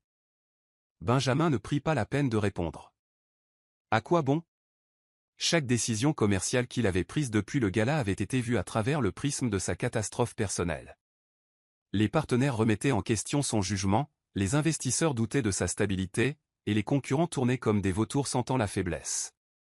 L'empire médiatique Lucas, bâti sur 4 générations, perdait de l'argent et du respect à une vitesse qu'il aurait été impossible d'imaginer un an plus tôt. L'homme qui commandait autrefois le respect dans les salles de conseil sur 3 continents ne parvenait plus aujourd'hui à se faire rappeler par des cadres qui suppliaient autrefois pour avoir son attention. L'ironie était dévastatrice. En essayant de protéger l'héritage de sa famille de la tromperie de Daisy, Benjamin l'avait détruit plus complètement qu'aucun ennemi extérieur n'aurait jamais pu le faire. Son téléphone vibra avec encore un autre SMS d'Elena. Charles a eu une autre crise la nuit dernière. Le médecin dit que le stress le tue plus vite que le cancer. Quand rentres-tu à la maison? Maison. Le mot semblait vide de sens désormais. Le manoir Lucas, où il avait grandi en rêvant de la famille qu'il élèverait un jour entre ses murs, était devenu un mausolée de rêves brisés et de regrets amers. Il avait emménagé dans un penthouse du centre-ville après le divorce, prétendant avoir besoin d'espace pour se concentrer sur les affaires, mais la vérité était plus simple et plus pathétique. Il ne pouvait pas supporter de marcher dans les couloirs où il avait été heureux autrefois. Un coup à la porte de son bureau interrompit ses ruminations.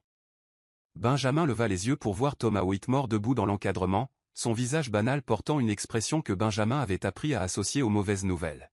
« Monsieur Lucas, j'ai le rapport final que vous aviez demandé. » Whitmore posa un épais dossier manie sur le bureau avec la révérence de quelqu'un manipulant des explosifs. Benjamin fixa le dossier sans l'ouvrir. 6 mois d'enquête, des milliers de dollars dépensés en surveillance et en analyse génétique, tout cela menant à ce moment de confirmation absolue sur la trahison de son ex-femme. « Dites-le-moi simplement, » dit Benjamin avec lassitude. « L'enfant est-il le mien ou non ?» Les hésitations de Whitmore en disaient long avant même qu'il n'ouvre la bouche. « Monsieur, les résultats sont compliqués. » « Compliqués comment ?» La voix de Benjamin portait une pointe de danger.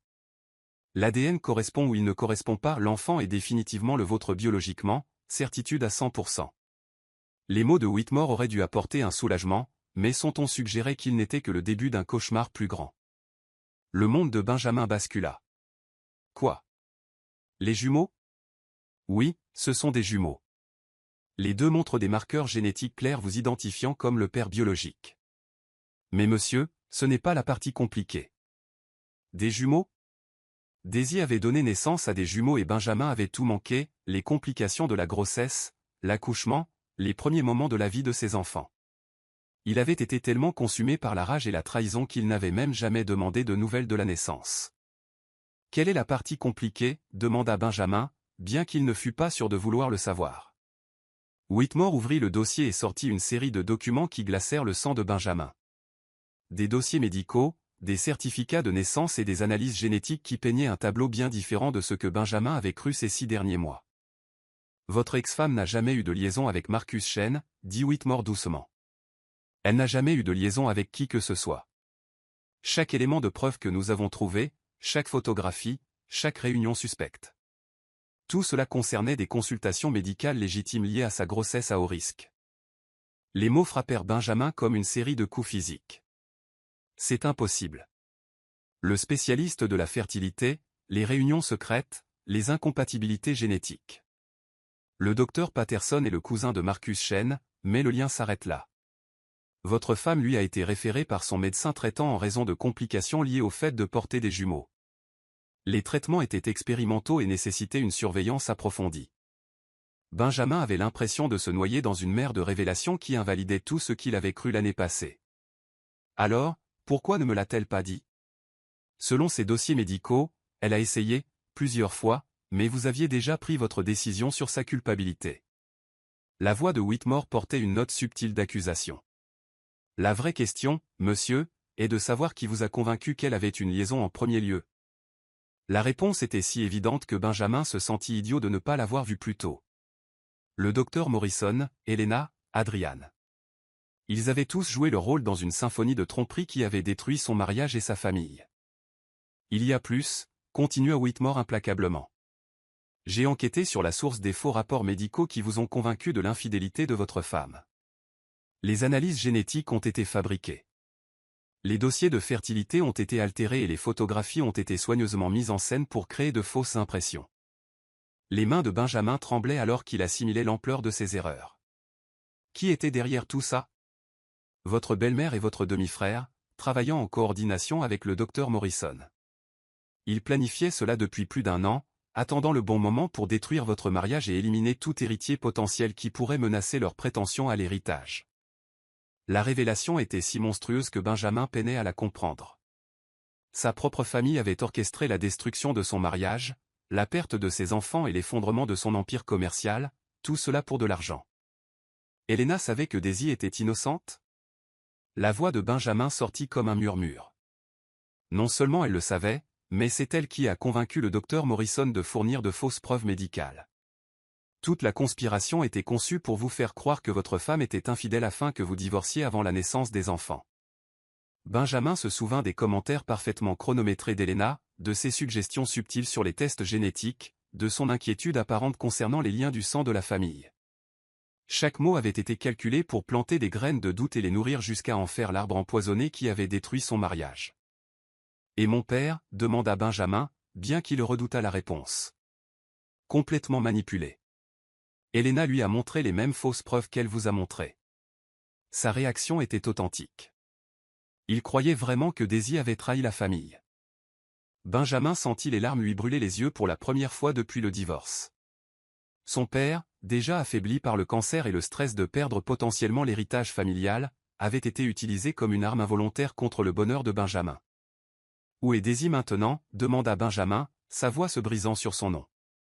Elle vit dans un appartement modeste en centre-ville, travaillant comme consultante freelance pour subvenir à ses besoins et à ceux des jumeaux. Elle a du mal, monsieur. Le règlement du divorce était minime et elle a refusé toute tentative de réconciliation de la part de votre famille. Le cœur de Benjamin se brisa complètement. Alors qu'il se noyait dans l'apitoiement sur son sort et les échecs commerciaux, la mère de ses enfants cumulait les emplois pour survivre, élevant ses fils seuls parce qu'il avait été trop fier et trop stupide pour voir à travers les mensonges de sa famille. Les jumeaux, dit Benjamin.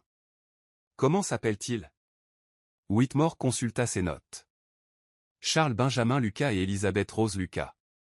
Nommés d'après votre grand-père et votre mère. Les noms frappèrent Benjamin comme des poignards en plein cœur.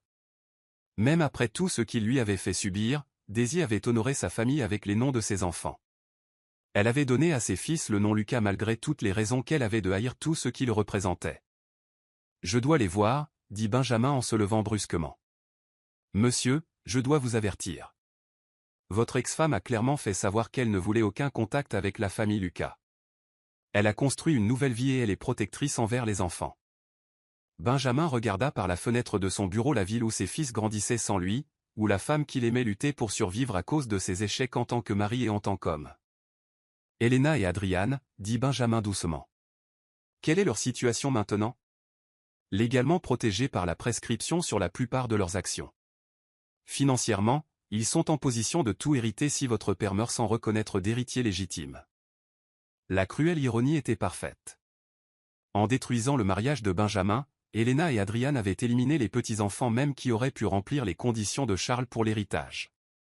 Ils avaient créé le scénario exact qu'ils tentaient d'empêcher, sauf que maintenant ils étaient les bénéficiaires du chaos qu'ils avaient semé. Et la santé de mon père? Elle décline rapidement. Le stress de l'année passée a accéléré la progression de son cancer. Ses médecins lui donnent 6 mois tout au plus. Benjamin ferma les yeux, sentant le poids d'une année d'erreur l'écraser. Il avait perdu sa femme, ses enfants, son empire commercial, et maintenant il perdait son père, tout cela parce qu'il avait été trop prompt à croire aux mensonges et trop lent à faire confiance à l'amour. Monsieur Lucas, dit Whitmore doucement, il est peut-être encore temps de réparer une partie de tout cela. Votre ex-femme est une femme remarquable. Elle pourrait être disposée à écouter si vous l'abordez de la bonne manière. Benjamin rit amèrement. Pourquoi écouterait-elle quoi que ce soit de ce que j'ai à dire? Je l'ai humiliée publiquement, j'ai divorcé alors qu'elle était enceinte, et j'ai abandonné mes enfants sur la base de mensonges. Je suis probablement la dernière personne sur Terre qu'elle veut voir. Peut-être. Ou peut-être qu'elle attend que vous découvriez la vérité et que vous reveniez vers votre famille. Benjamin fixa son reflet dans la fenêtre du bureau, voyant un homme qui avait tout reçu et qui avait réussi à tout détruire par orgueil, stupidité et confiance mal placée. La question était maintenant de savoir s'il avait le courage d'affronter la femme qu'il avait lésée et de demander un pardon qu'il ne méritait pas dehors. Des nuages d'orage s'assemblaient au-dessus de la ville, et Benjamin Lucas réalisa que la véritable tempête ne faisait que commencer. Chapitre 8, la sagesse du grand-père. Les derniers mots d'un mourant portent le poids de l'éternité, surtout lorsqu'ils révèlent les mensonges qui ont détruit tout ce qu'il chérissait. Le manoir Lucas ressemblait à un tombeau alors que Benjamin marchait dans ses couloirs de marbre pour la première fois en 6 mois. Chaque pièce renfermait des souvenirs de la famille qu'il avait perdue. Chaque portrait sur les murs semblait le juger pour ses échecs, et chaque pas résonnait des fantômes de conversation qui avaient conduit à sa chute. La chambre de son père avait été convertie en une installation médicale avec des bonbonnes d'oxygène, des équipements de surveillance et la présence constante d'infirmières qui se déplaçaient comme des ombres dans l'espace assombri. Charles Lucas, autrefois un titan de l'industrie qui commandait le respect des dirigeants mondiaux, gisait maintenant appuyé contre des oreillers en soie, son cadre diminué par le cancer et le poids d'une année de révélations dévastatrices. Benjamin. La voix de Charles était à peine au-dessus d'un murmure, mais ses yeux contenaient toujours l'intelligence vive qui avait bâti un empire. Tu es venu. Bien sûr que je suis venu. Benjamin s'installa dans le fauteuil à côté du lit de son père, notant combien de poids Charles avait perdu depuis leur dernière rencontre. L'homme qui remplissait autrefois les salles de conseil de sa présence semblait maintenant fragile comme du papier, sa respiration laborieuse même avec le soutien de l'oxygène. « Comment te sens-tu » Le rire de Charles fut faible mais amer, suivi d'une quinte de toux qui amena des taches de sang point ses lèvres. Comme un imbécile, comme un vieillard manipulé par des gens en qui il avait confiance et qui a détruit sa propre famille au passage. Sa voix se brisa sous une émotion que Benjamin n'avait jamais entendue chez ce patriarche à la volonté de faire. J'ai contribué à détruire la chance de mes petits-fils de connaître leur grand-père. Voilà mon héritage, un mourant qui a choisi l'argent plutôt que l'amour. Benjamin sentit les larmes lui brûler les yeux. Père, tu ne savais pas. J'aurais dû savoir. La voix de Charles se fêla sous l'angoisse. J'ai bâti cet empire en lisant les gens, en voyant à travers la tromperie, mais j'avais si peur de perdre notre lignée, si terrifié à l'idée que le nom de la famille s'éteigne avec moi, que je suis devenu l'arme utilisée par Helena pour détruire l'avenir même que j'essayais de protéger. D'une main tremblante, Charles saisit une photo encadrée sur sa table de chevet, une photo de Benjamin bébé, tenue par sa mère quelques semaines seulement avant qu'elle ne meure en donnant naissance à sa sœur mort-née. Ta mère est morte en donnant la vie. Elle serait horrifiée de savoir que j'ai contribué à chasser la mère de ses petits-enfants. Le cœur de Benjamin se serra. Whitmore l'avait préparé à cette conversation, l'avait averti que Charles connaissait désormais la vérité sur la conspiration d'Helena et Adrian, mais voir la dévastation dans les yeux de son père était presque insupportable. Helena t'a tout dit, dit Benjamin. Ce n'était pas une question. Elle a tout avoué hier soir. Charles lutta pour se redresser, la respiration laborieuse. Elle pensait que j'étais trop proche de la mort pour faire quoi que ce soit. Elle avait tort. Benjamin sentit une étincelle d'espoir. Que t'a-t-elle dit? Tout. Les pots de vin au docteur Morrison, les dossiers médicaux falsifiés, les photos mises en scène, le plan élaboré pour détruire ton mariage et éliminer tout héritier légitime. La voix de Charles gagna en force, alimentée par la colère. Elle planifie cela depuis le jour où elle m'a épousé, Benjamin. Tout au notre mariage, sa relation avec toi et Adrian, son prétendu amour pour cette famille, tout était calculé pour se positionner comme l'unique bénéficiaire de la fortune Lucas. La confirmation des pires soupçons de Benjamin aurait dû lui apporter satisfaction, mais au lieu de cela, elle ne fit qu'approfondir son sentiment de perte. Pourquoi me dis-tu cela maintenant? Le mal est déjà fait. Parce que je meurs, et je refuse de laisser mon héritage se bâtir sur des mensonges et la trahison. Charles attrapa un épais dossier beige sur sa table de nuit, ses mains tremblant sous l'effort. Je travaille avec mes avocats depuis une semaine, depuis les aveux d'Helena. C'est mon Nouveau Testament. Benjamin fixa les documents juridiques que tenait son père. Père, tu n'es pas obligé. Si, je le dois absolument. La voix de Charles portait l'autorité qui avait fait de lui l'un des hommes les plus puissants du pays. Helena et Adrian ont détruit ma famille pour de l'argent. Ils ont manipulé mon amour pour toi pour en faire une arme contre ton bonheur. Ils ont fait de moi un complice de la destruction de l'avenir de mes propres petits-enfants. Les larmes montèrent aux yeux de Benjamin. Tu ne savais pas. Aucun de nous ne savait.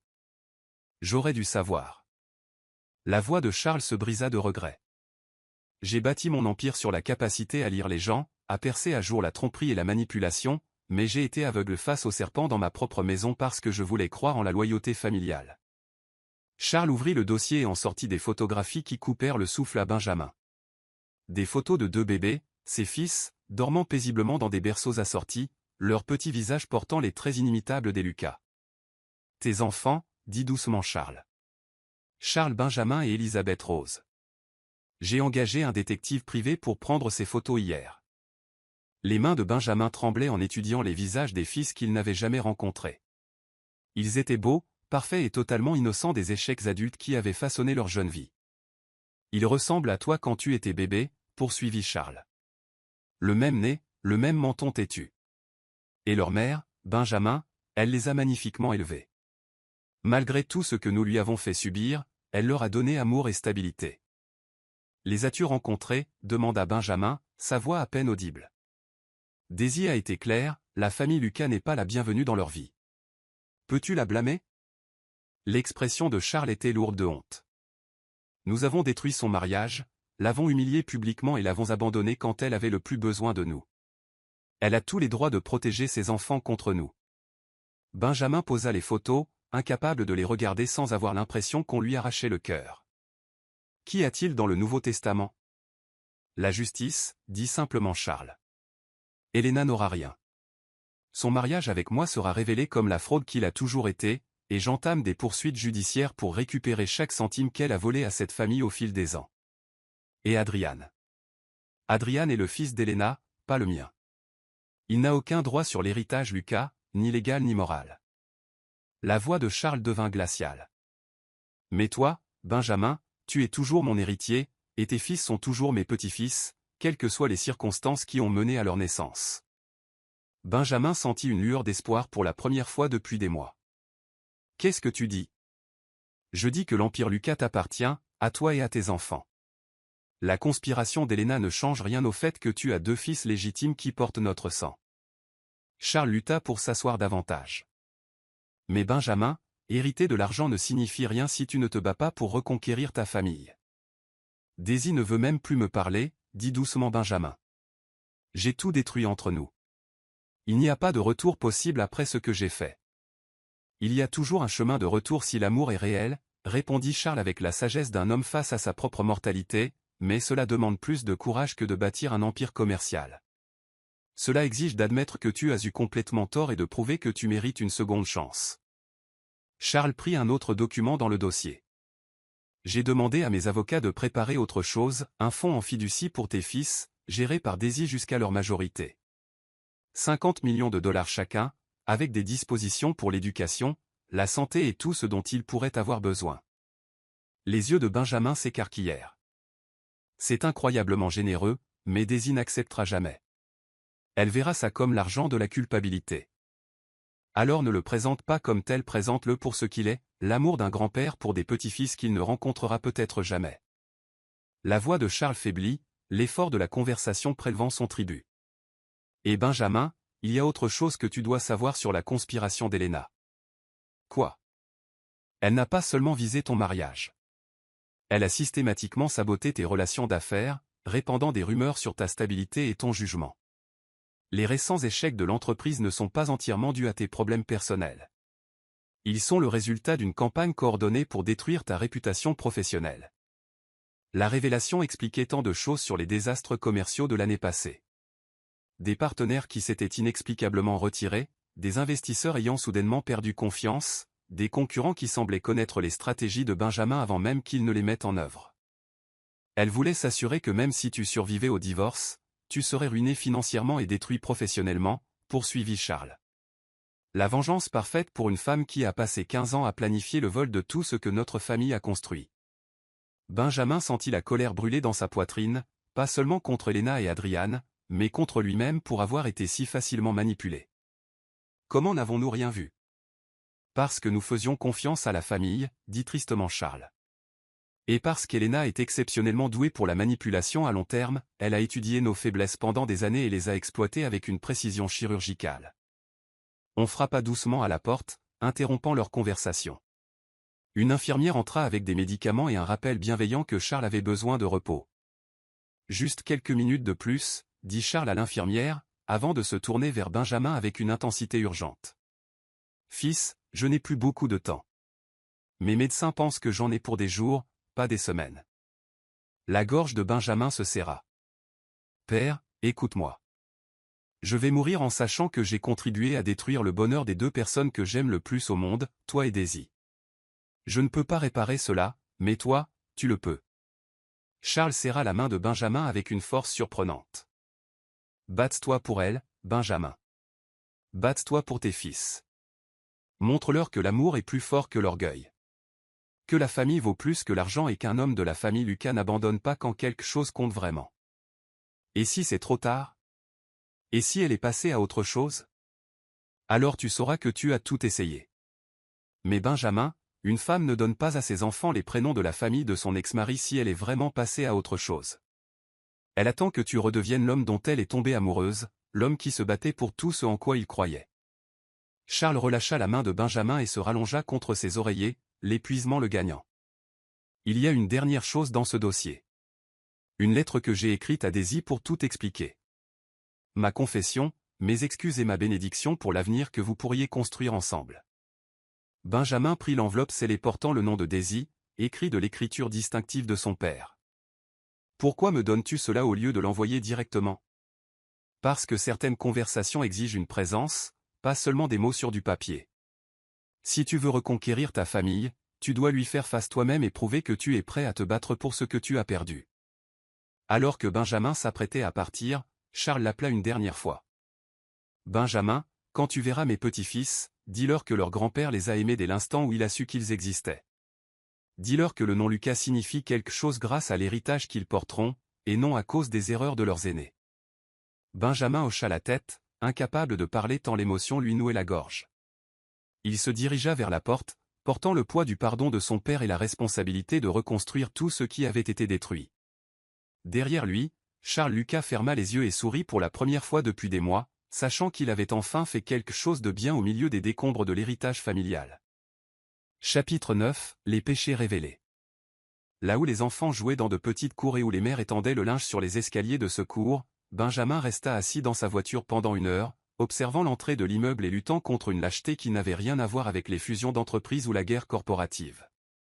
C'était différent. Il s'agissait d'affronter la femme dont il avait détruit la vie et les enfants qui ne savaient même pas qu'il existait. À 15h30, la porte d'entrée s'ouvrit et le cœur de Benjamin s'arrêta net. Daisy émergea, portant 2 sièges auto, ses mouvements efficaces et rodés. Elle semblait plus mince que dans ses souvenirs. Ses cheveux autrefois lustrés étaient tirés en une simple queue de cheval, elle portait un jean et un pull qui venaient probablement d'un magasin discount plutôt que des boutiques de créateurs qu'elle fréquentait autrefois en tant qu'épouse Lucas. Mais elle restait la plus belle femme que Benjamin eût jamais vue. Derrière elle, une femme noire plus âgée, la mère de Daisy, réalisa Benjamin, tenait la porte ouverte tout en gérant un sac à langer et un sac à main. La grand-mère qu'il n'avait jamais rencontrée aidait avec les petits-fils qu'il n'avait jamais reconnus. Benjamin regarda Daisy attacher soigneusement les sièges auto à l'arrière d'une Honda Civic vieille de 10 ans qui avait assurément connu des jours meilleurs. À travers les vitres de la voiture, il aperçut des petits visages et de minuscules mains, et il sentit sa poitrine se faire écraser par le poids de tout ce qu'il avait manqué. Alors que Daisy démarrait, Benjamin prit une décision qui le terrifiait plus que n'importe quelle confrontation en salle de conseil. Il la suivit à distance, non pour espionner ou rassembler des preuves, mais pour comprendre la vie que ses enfants menaient sans lui. La Honda s'arrêta sur le parking du cabinet d'un pédiatre dans un petit centre commercial. Benjamin observa depuis l'autre côté de la rue Daisy soulever avec précaution les 2 sièges auto, sa mère rassemblant les affaires avec l'efficacité de quelqu'un qui l'avait fait d'innombrables fois. Elles disparurent dans le bâtiment médical et Benjamin resta seul avec ses pensées et le dossier contenant la lettre de son père. 45 minutes plus tard, elles ressortirent. Daisy portait un bébé agité tandis que sa mère gérait l'autre siège auto et les sacs. Benjamin pouvait entendre les pleurs depuis l'autre bout du parking. L'un de ses fils était contrarié, et chaque instinct qu'il possédait lui criait d'aider, de réconforter, d'être le père que ses enfants méritaient. Au lieu de cela, il les suivit jusqu'à une épicerie, puis une pharmacie, et enfin jusqu'à un petit parc où Daisy étendit une couverture sous un arbre pendant que sa mère surveillait les bébés. Benjamin se gara à plusieurs centaines de mètres et utilisa des jumelles qu'il avait apportées exactement pour cela. À travers les lentilles, il regarda Daisy jouer avec 2 garçons de 8 mois qui s'épanouissaient visiblement malgré l'absence de leur père. L'un des bébés, Charles supposait-il, avait des cheveux foncés et des yeux sérieux qui rappelaient à Benjamin ses propres photos d'enfance. L'autre, Elisabeth, était plus animée, souriant et tendant ses petites mains vers le visage de sa mère. Ses fils, ses enfants, vivant une vie pleine et heureuse sans savoir que leur père existait. Le téléphone de Benjamin sonna, brisant sa surveillance. Le nom d'Elena apparut sur l'écran et, pour la première fois depuis des mois, il répondit. « Benjamin chéri, où es-tu ? Ton père te demande. » La fausse douceur dans sa voix lui donna la chair de poule. « Je m'occupe de certaines affaires. » Eh bien, fais vite. Charles a eu un autre épisode ce matin et les médecins ne sont pas optimistes. Tu devrais être ici avec la famille en ces temps difficiles. Famille. Le mot était obscène venant de la femme qui avait systématiquement détruit sa véritable famille pour de l'argent. Je serai bientôt là. Benjamin mentit, puis raccrocha et reporta son attention sur le parc. Daisy pliait la couverture, se préparant à partir, quand Benjamin remarqua quelque chose qui lui glaça le sang. Une berline noire était garée au fond du parking depuis leur arrivée. Et à travers ses jumelles, Benjamin put voir deux hommes avec des appareils photo prenant des clichés de Daisy et des enfants. Elena les faisait encore surveiller. Les mains de Benjamin se crispèrent sur les jumelles alors qu'il réalisait toute l'ampleur de la conspiration continue de sa belle-mère. Elle ne s'était pas contentée de détruire son mariage. Elle rassemblait des renseignements sur ses enfants, planifiant probablement une nouvelle forme de manipulation ou de chantage. La berline suivit la Honda de Daisy lorsqu'elle quitta le parc, maintenant une distance professionnelle qui trahissait une surveillance expérimentée. Benjamin leur emboîta le pas, créant une étrange caravane d'observateurs et d'observés à travers le trafic dense de l'après-midi.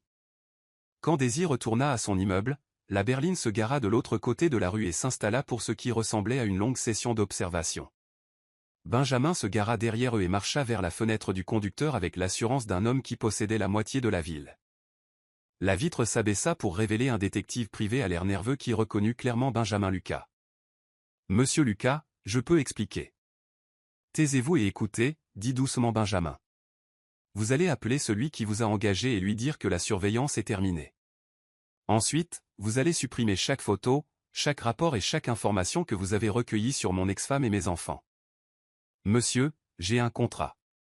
Votre contrat est nul. » Benjamin sortit son téléphone et montra au détective l'écran d'un virement bancaire. « Je viens d'acheter votre société. Vous travaillez pour moi maintenant.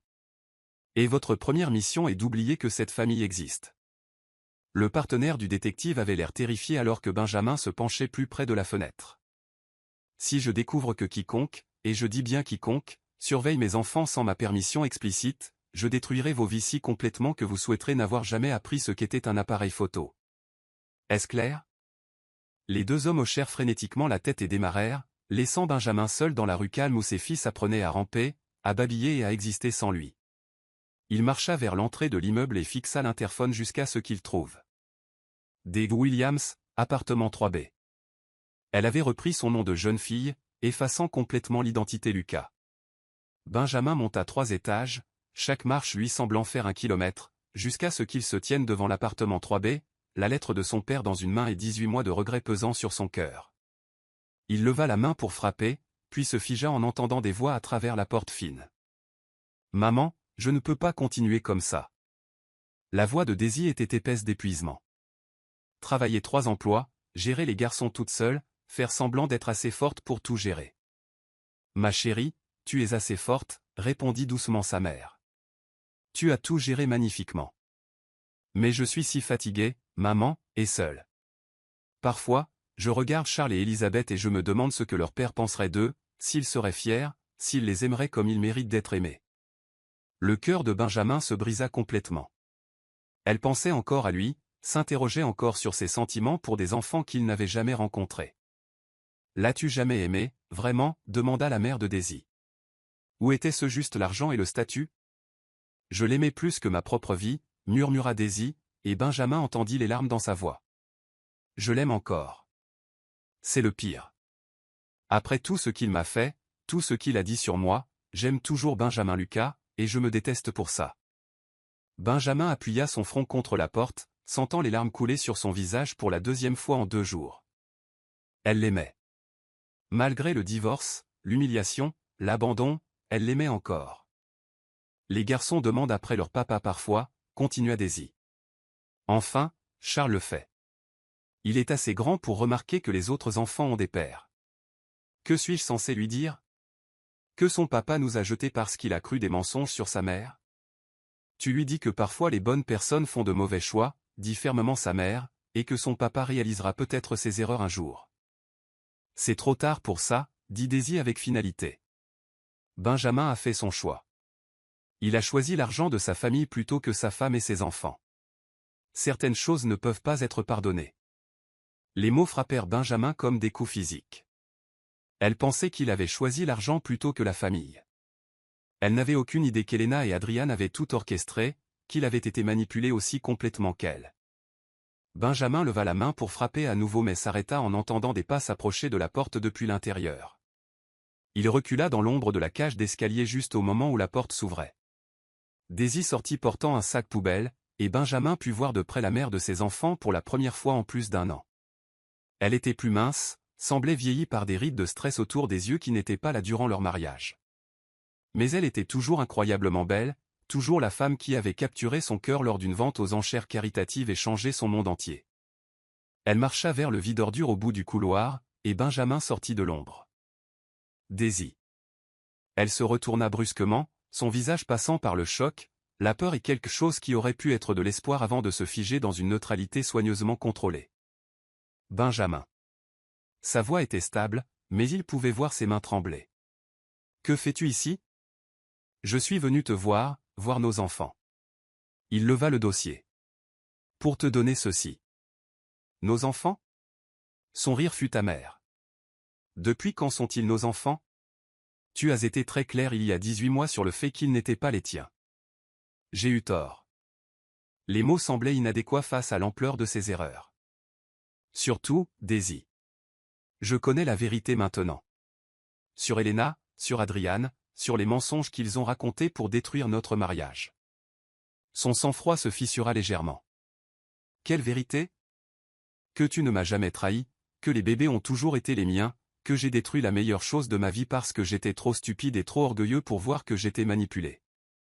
Daisy le fixa un long moment, ses yeux sombres scrutant son visage à la recherche de signes de tromperie. C'est trop tard, Benjamin. Je sais. Mais je suis là maintenant et je ne partirai pas tant que tu ne sauras pas tout. Il tendit le dossier. Mon père t'a écrit une lettre. Il meurt, Daisy. Le cancer.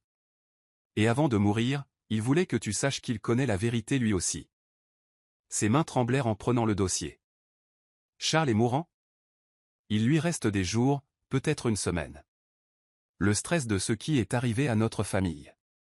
La culpabilité d'avoir été manipulé pour aider à détruire notre mariage. Ça le tue plus vite que le cancer. Les yeux de Daisy s'emplirent de larmes.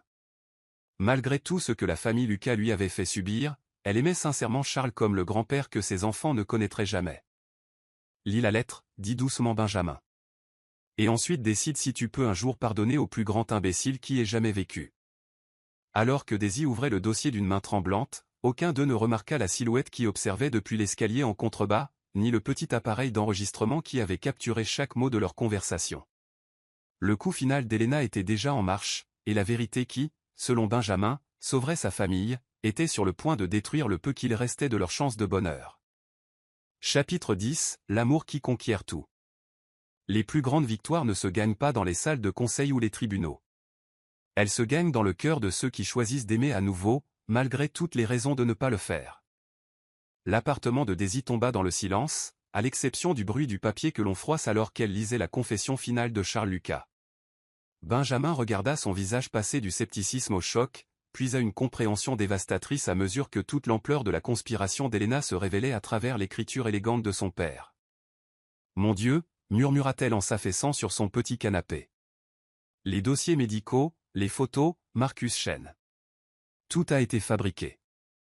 Chaque élément de preuve. Elena et Adriane ont passé plus d'1 an à orchestrer la destruction parfaite de notre mariage. Benjamin s'assit en face d'elle, maintenant une distance prudente alors que son cœur hurlait de la serrer dans ses bras. Le docteur Morrison a été soudoyé. Les tests génétiques ont été falsifiés. Même l'apparition de Marcus au gala était mise en scène. La main de Daisy tremblait alors qu'elle tournait la dernière page de la lettre de Charles, où ses excuses et sa bénédiction étaient écrites d'une main de plus en plus vacillante. Charles veut rencontrer ses petits-fils, dit-elle, les larmes coulant sur son visage. Avant de mourir, il veut tenir dans ses bras les enfants dont il a contribué à mettre l'existence en doute. Il est à l'hôpital maintenant. Les médecins disent qu'il a peut-être 48 heures. De la chambre vint le bruit des bébés se réveillant de leur sieste et Daisy se dirigea instinctivement vers eux avant de s'arrêter. « Benjamin, j'ai besoin que tu comprennes quelque chose. Je ne suis plus la même femme que tu as épousée. Ce que ta famille m'a fait, ce que tu m'as fait, ça m'a changé. Je suis plus forte maintenant, mais je suis aussi plus méfiante. Je ne laisserai personne blesser mes enfants comme j'ai été blessé. Nos enfants, corrigea doucement Benjamin. Et tu as le droit de les protéger.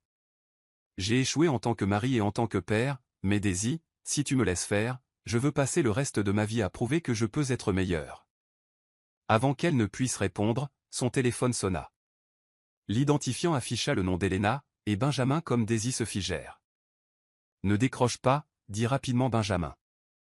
Mais Daisy glissait déjà son doigt pour accepter l'appel, mettant le haut-parleur avec un courage qui rappela à Benjamin pourquoi il était tombé amoureux de sa force.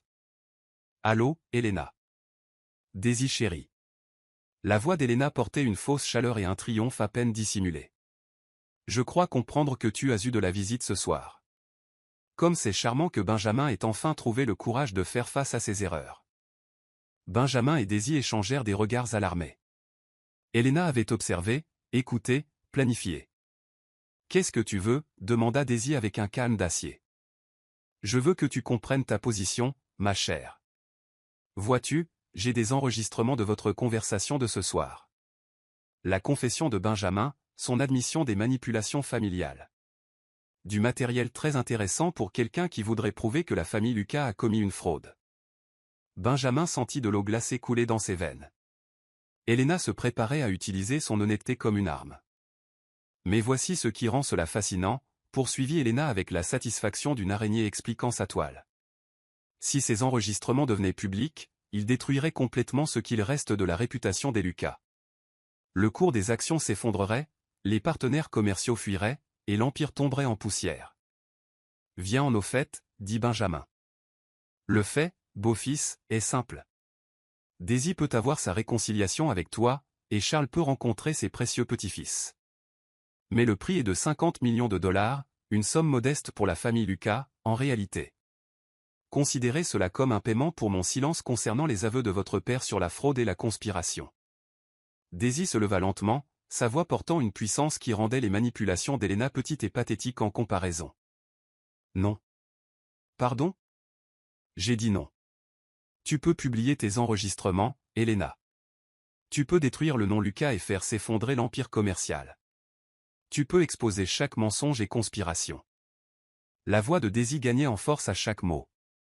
Mais tu ne peux plus menacer mes enfants ou leur père. Benjamin regarda Daisy avec stupeur alors qu'elle continuait.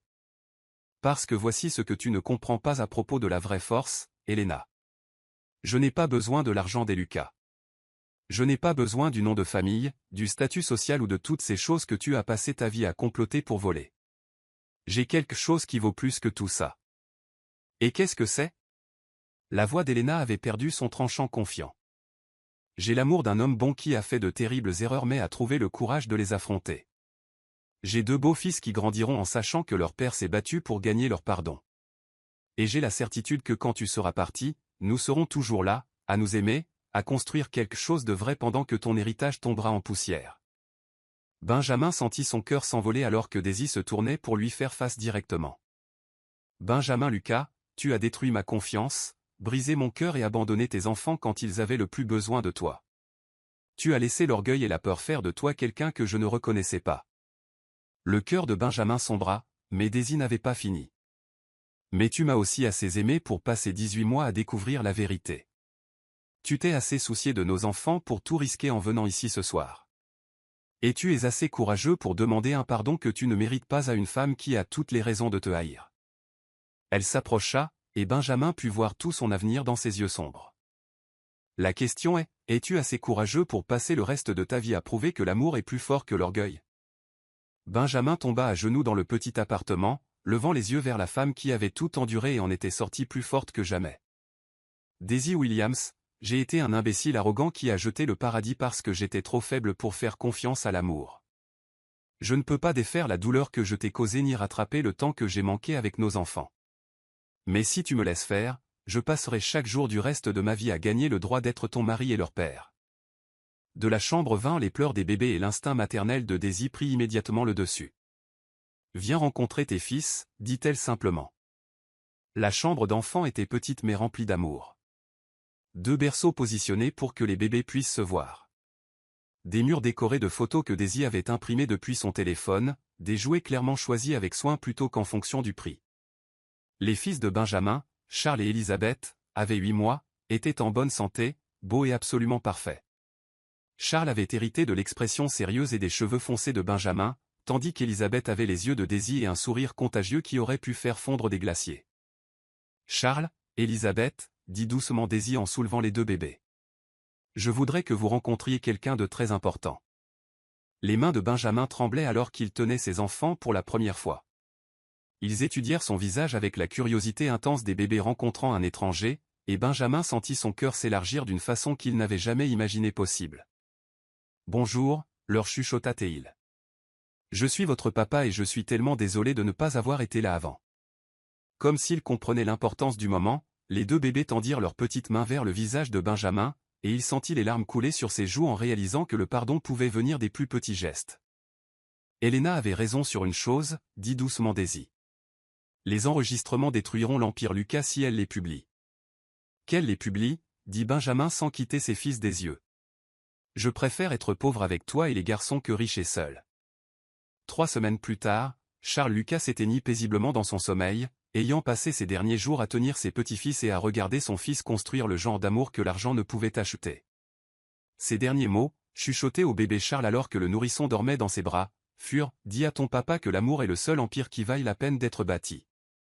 Helena publia ces enregistrements dans un dernier acte de méchanceté, mais à ce moment-là, Benjamin et Daisy avaient déménagé dans une petite maison à Portland avec leurs enfants, prenant un nouveau départ sous le nom de jeune fille de Daisy.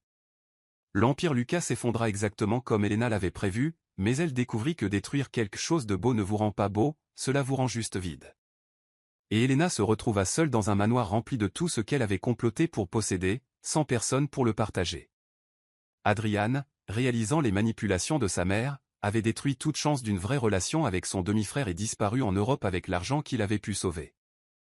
Mais dans un jardin modeste où Benjamin Lucas apprenait à ses fils à faire leurs premiers pas pendant que leur mère plantait des fleurs qui écloraient chaque printemps comme des promesses de nouveaux départs, l'amour s'avéra plus fort que l'orgueil, la famille l'emporta sur la fortune, et le seul héritage qui comptait était celui construit par 2 personnes qui s'étaient choisies à nouveau malgré toutes les raisons de ne pas le faire. Quand Charles Benjamin Lucas et Elizabeth Rose Williams Lucas prononcèrent leurs premiers mots clairs à 14 mois, ce ne fut ni « maman » ni « papa ». Le petit Charles pointa vers la cuisine où ses parents préparaient le dîner ensemble, le bras de son père autour de la taille de sa mère alors qu'elle remuait la sauce des pâtes, tous deux riant de quelque chose qu'Élisabeth avait fait. Et d'une voix claire comme du cristal, il dit « Maison ». Élisabeth, pour ne pas être en reste sur son frère, frappa dans ses mains et répéta avec un gloussement qui ressemblait à de la joie pure. « Maison ». Parce que la maison n'est pas un manoir, ni un empire, ni un fonds en fiducie. La maison, c'est là où l'on est aimé inconditionnellement, où les erreurs sont pardonnées et où 2 cœurs qui ont été brisés retrouvent le chemin de la plénitude ensemble. La dynastie Lucas était morte, la famille Williams Lucas ne faisait que commencer.